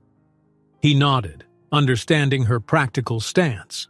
"Let me buy a rose or two. I'm seeing a board member later. Maybe it'll soften him up." A wry smile tugged at his lips. She handed him a pair of blush-pink roses, tying a bit of ribbon around the stems.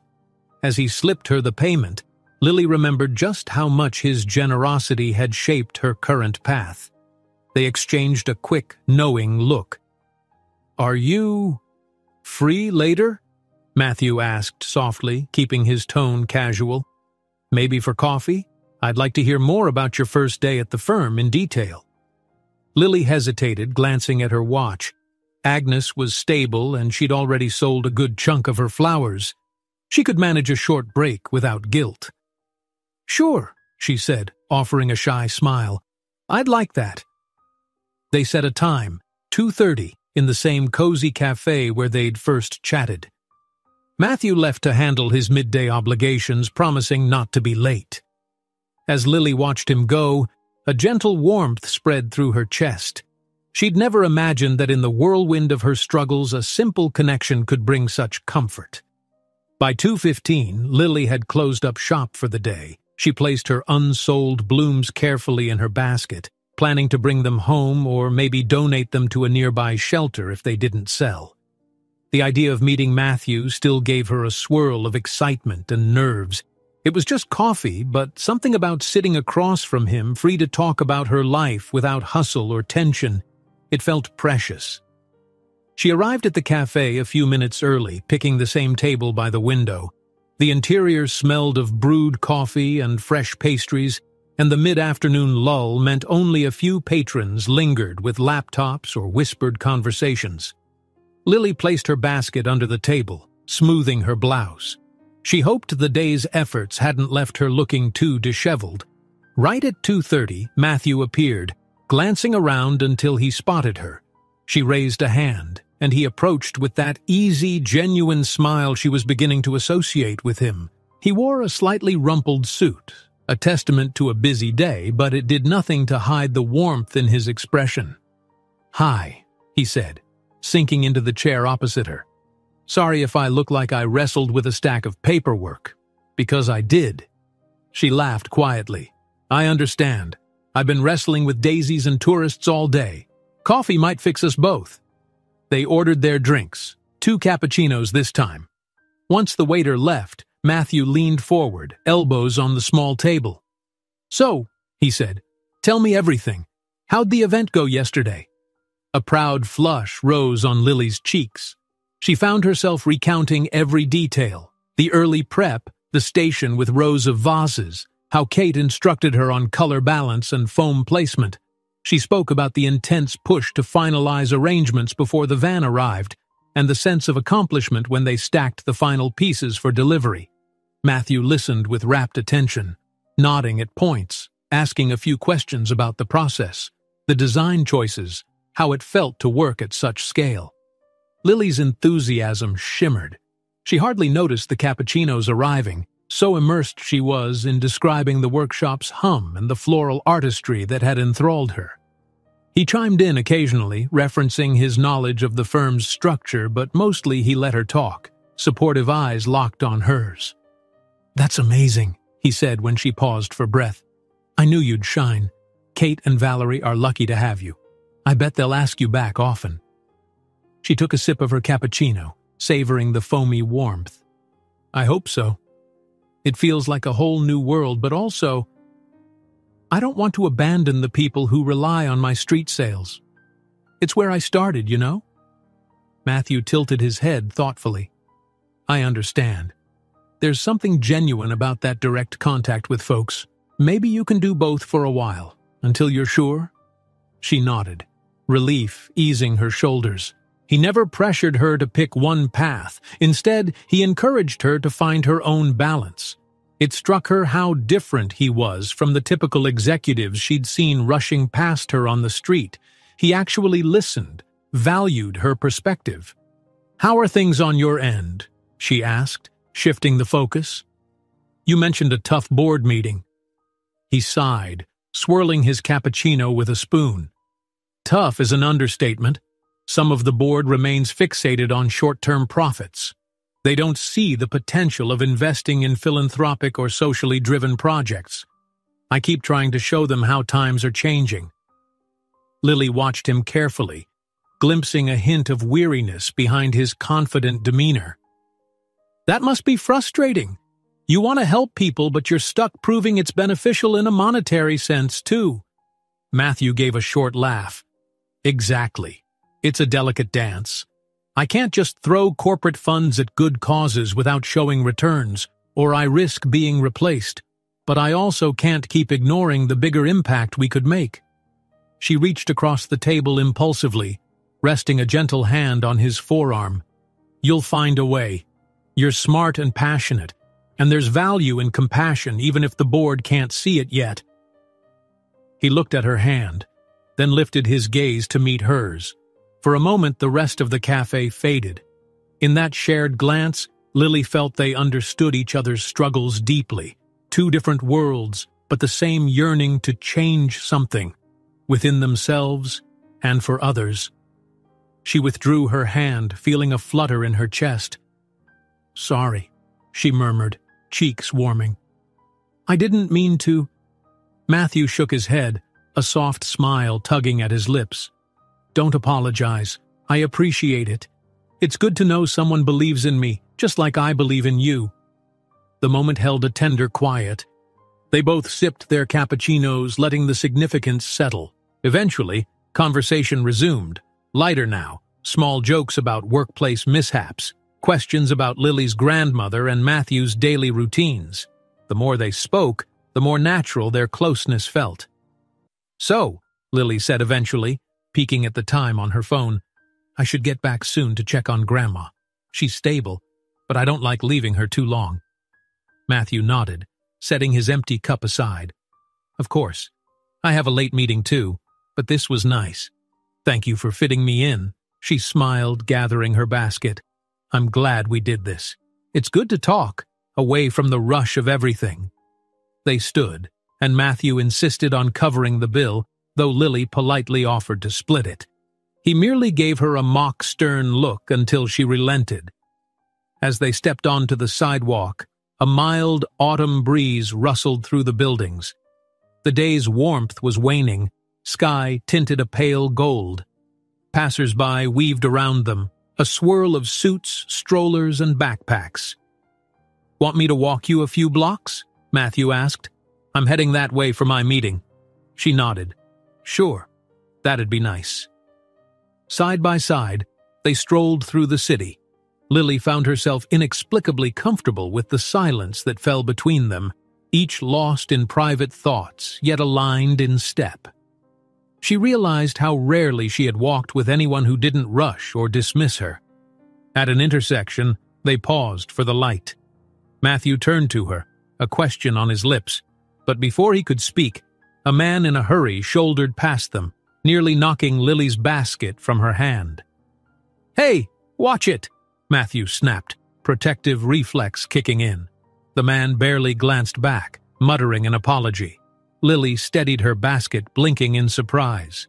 "It's okay," she said softly, though her heart pounded at the sudden jolt. Matthew's jaw tightened. Then he exhaled, forcing calm. "Sorry, I just can't stand seeing people shove you aside like you're invisible." A wave of old hurt flickered in Lily's eyes. "I'm used to it, honestly. Been shoved aside plenty of times, physically and metaphorically." He studied her face. "You shouldn't have to get used to it. You deserve respect. Everyone does." The walk sign lit up and they crossed the street. Lily felt the subtle tension in Matthew's posture. She guessed he was grappling with more than just a rude passerby. Maybe all the times he'd watched people ignoring her on the corner, or all the times someone with less privilege got overlooked. She squeezed his arm gently, a quiet reassurance that she was all right. 2 blocks later, they reached the spot where their paths diverged. Lily's bus stop beckoned on one side, while Matthew's corporate tower loomed on the other. They stopped, reluctance hanging between them. "Thank you for the coffee," Lily said, smiling softly. "I'll let you know if I get called in tomorrow.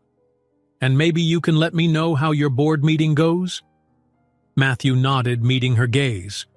"Deal. Take care of yourself and Agnes, okay?" She gave a grateful nod. "I will." Without overthinking, she leaned in to give him a brief, light hug, just an arm around his shoulders in a friendly gesture. He responded by gently placing a hand on her back, neither of them lingering too long, but the warmth of that contact spoke volumes.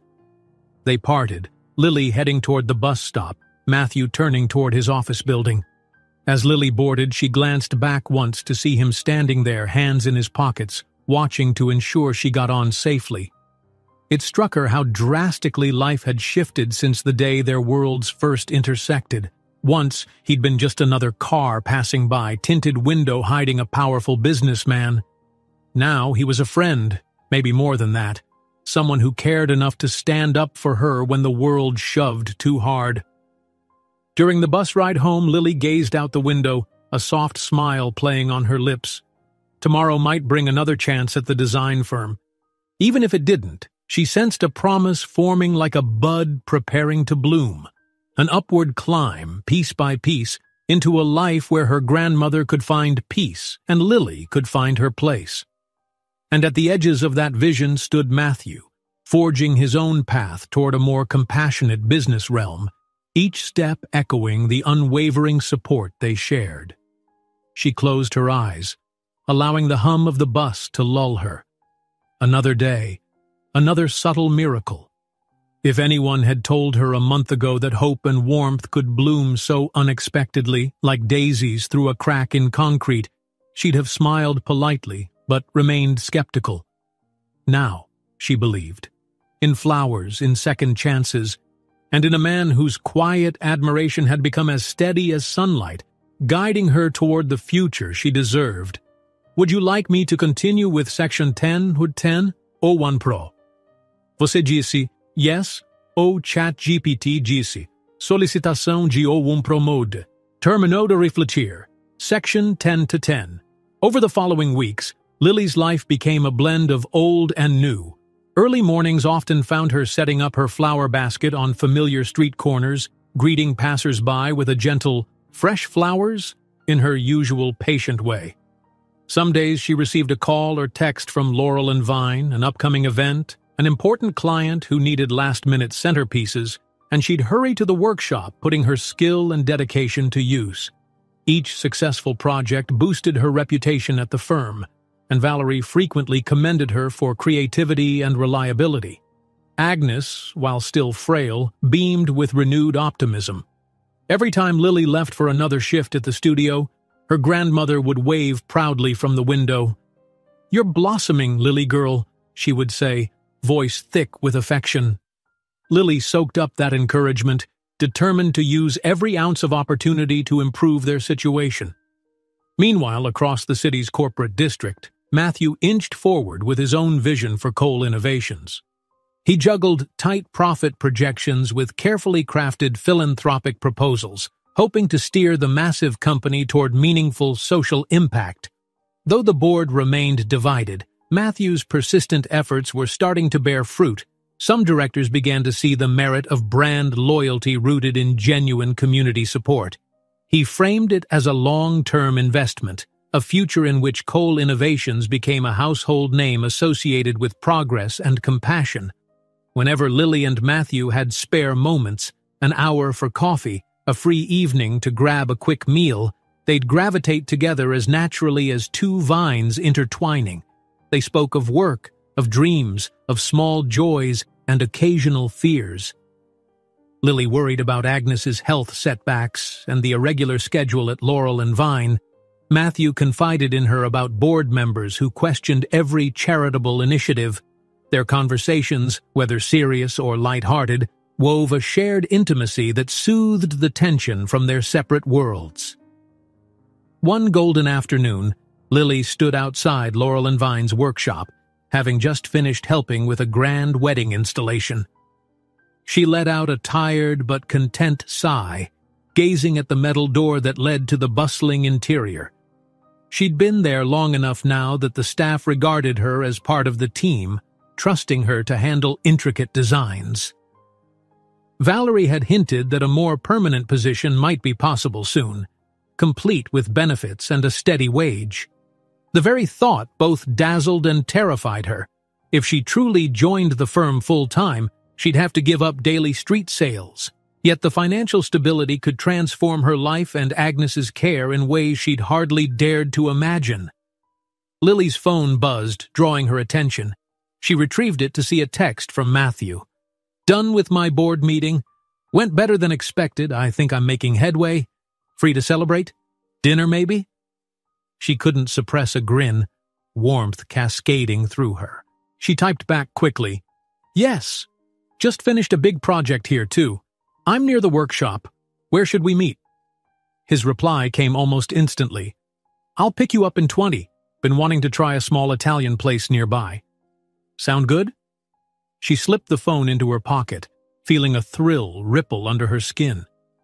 Dinner with Matthew felt like a milestone, more personal than a brief coffee, more relaxed than a rushed lunch. She checked her reflection in the workshop's glass door, tucking a stray curl behind her ear. Her attire was simple, jeans and a loose blouse, dotted with faint petals or flecks of leaves that had clung to her during the day's labors. Well, no time to change now. She told herself it was fine. Matthew had seen her in far more worn outfits when she was selling flowers on the street. 20 minutes later, a sleek sedan pulled up. Matthew stepped out, dressed less formally than usual, no tie, sleeves rolled. His face lit with a smile the moment he spotted her. She waved, heart galloping in a mix of anticipation and comfort. "You look happy," he remarked, leading her to the passenger side. "Tired, but definitely happy." Lily chuckled softly. "I am." That wedding setup was tough. Tall centerpieces, a floral arch, everything, but seeing it complete felt amazing. He nodded, and I managed to push a new social outreach plan past half the board. It's just a pilot, but they're letting me start somewhere." His voice brimmed with quiet triumph. They slid into the car, heading toward the small Italian restaurant Matthew had mentioned. The drive was brief, the sky overhead a painting of orange and lavender clouds. Lily took a moment to study Matthew's profile as he navigated the winding streets. She admired how someone of his wealth and power showed such genuine care. For her, for philanthropic causes, for anything that connected him to a deeper sense of purpose. Outside the restaurant, they stepped onto a cobblestone sidewalk lined with flowering vines. The space inside was cozy, candlelit, with checkered tablecloths that lent a rustic charm.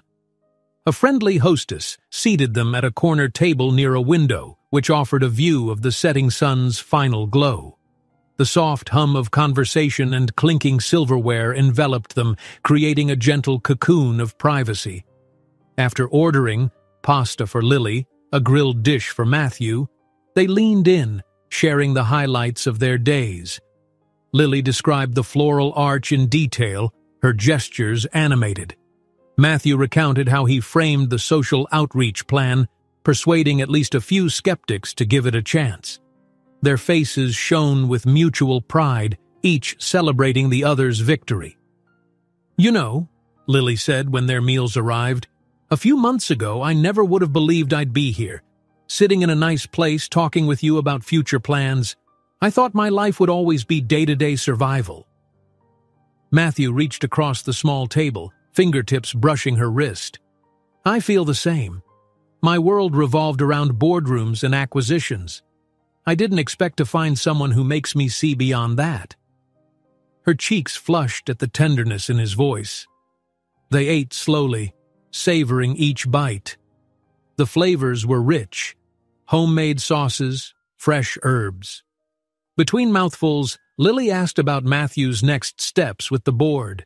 He told her he'd keep pushing for a balanced approach, profit and philanthropy, growth that didn't ignore human stories. She confided that Valerie might offer her a permanent spot at Laurel and Vine, but she was nervous about committing fully, worried about leaving behind the people who depended on her affordable flowers in the street. "You have such a loyal heart," Matthew observed gently. "But you need to take care of yourself and your grandmother. A stable job could change everything for you." She nodded, swirling pasta on her fork. "True. I'm just used to independence, you know?" He understood. After all, she'd built her entire life on self-reliance, forging her path in a city that seldom offered mercy. "Whatever you decide, I'll support you," he said simply, and Lily believed him. After finishing their entrees, they lingered over desserts, tiramisu for him, a small gelato for her. Conversation turned nostalgic, each sharing little anecdotes from their childhood. Matthew recalled trying to run a business in his backyard, charging neighborhood kids for lemonade. Lily recounted adventures with her father, learning the names of wildflowers near the river. They laughed over these memories, forging a deeper intimacy with every word. Eventually, the waiter approached with the bill. Matthew naturally insisted on paying. Lily gave him a playful scowl. "I'll treat you next time," she warned, though he just grinned, shrugging off her protest. They stepped outside to find the sky now fully dark, stars peeking between high-rises. A gentle breeze carried the scent of night-blooming jasmine from a nearby planter. Lily hugged herself lightly, feeling the pleasant crispness of evening. Matthew touched her shoulder. "Should we walk a bit? Or I can drive you home if you're tired." She considered Agnes, but it wasn't too late. Her grandmother likely wanted Lily to enjoy this moment. "A short walk?" she suggested. "Then I'll call the bus or a ride. Grandma's still stable." He nodded, and they began strolling down the quiet street. Their footsteps resounded gently on the stone pavement. Now and again, a passing couple offered them a kind smile. The city lights created a soft glow around them, transforming the urban landscape into something almost magical. Lily nestled closer to Matthew, a rare display of affection she felt safe enough to show. He responded by sliding an arm around her waist, pulling her ever so gently to his side. She felt his warmth, his steady heartbeat, and for a moment, her own heart fluttered with a sweetness she struggled to name. "I don't know what this is," she murmured, half to herself, half to him, "but it feels right." He pressed a soft kiss to the top of her head, barely more than a brush of lips. "Me either," he whispered, voice hoarse with emotion. "But I want to keep finding out." They moved along the street like that, close and unhurried, each step weaving a deeper sense of connection. Their differences, his status, her struggles, felt smaller beneath the vastness of stars overhead. They were simply two souls who'd met unexpectedly, brought together by a city's chaos and the fragile resilience of a young flower girl's spirit. When they reached a quiet corner where Lily could hail a bus, they turned to face each other. Matthew studied her eyes, his breath visibly catching. "If I ask you to let me see you home, would you let me?" he asked softly. She hesitated, then nodded. "Yes, that'd be nice." Usually she guarded her personal space fiercely, but tonight her heart felt open. He led her to his car, keeping the conversation light but warm as he drove. Outside her building, a place worlds away from his penthouse, he parked. She tensed slightly, worried about what he might think of the run-down facade, the flickering stairwell light. But he showed no hint of judgment, only concern for her safety. "I'll walk you up," he said, switching off the engine. The climb was short, the hallway dim. She unlocked the door quietly. Inside, Agnes dozed in the small living room, her breathing steady. Lily exhaled relief at seeing her grandmother resting peacefully. Matthew lingered at the threshold, as though unsure if he should step in or remain respectful of her space. Lily turned back to him, mustering a small but warm smile. "Thank you for tonight," she whispered, conscious of not waking Agnes. He nodded, voice low. "It's my honor.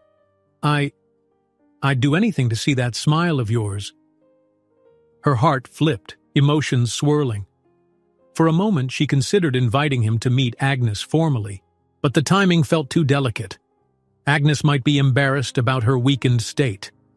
So Lily simply leaned in, pressing a gentle kiss to Matthew's cheek.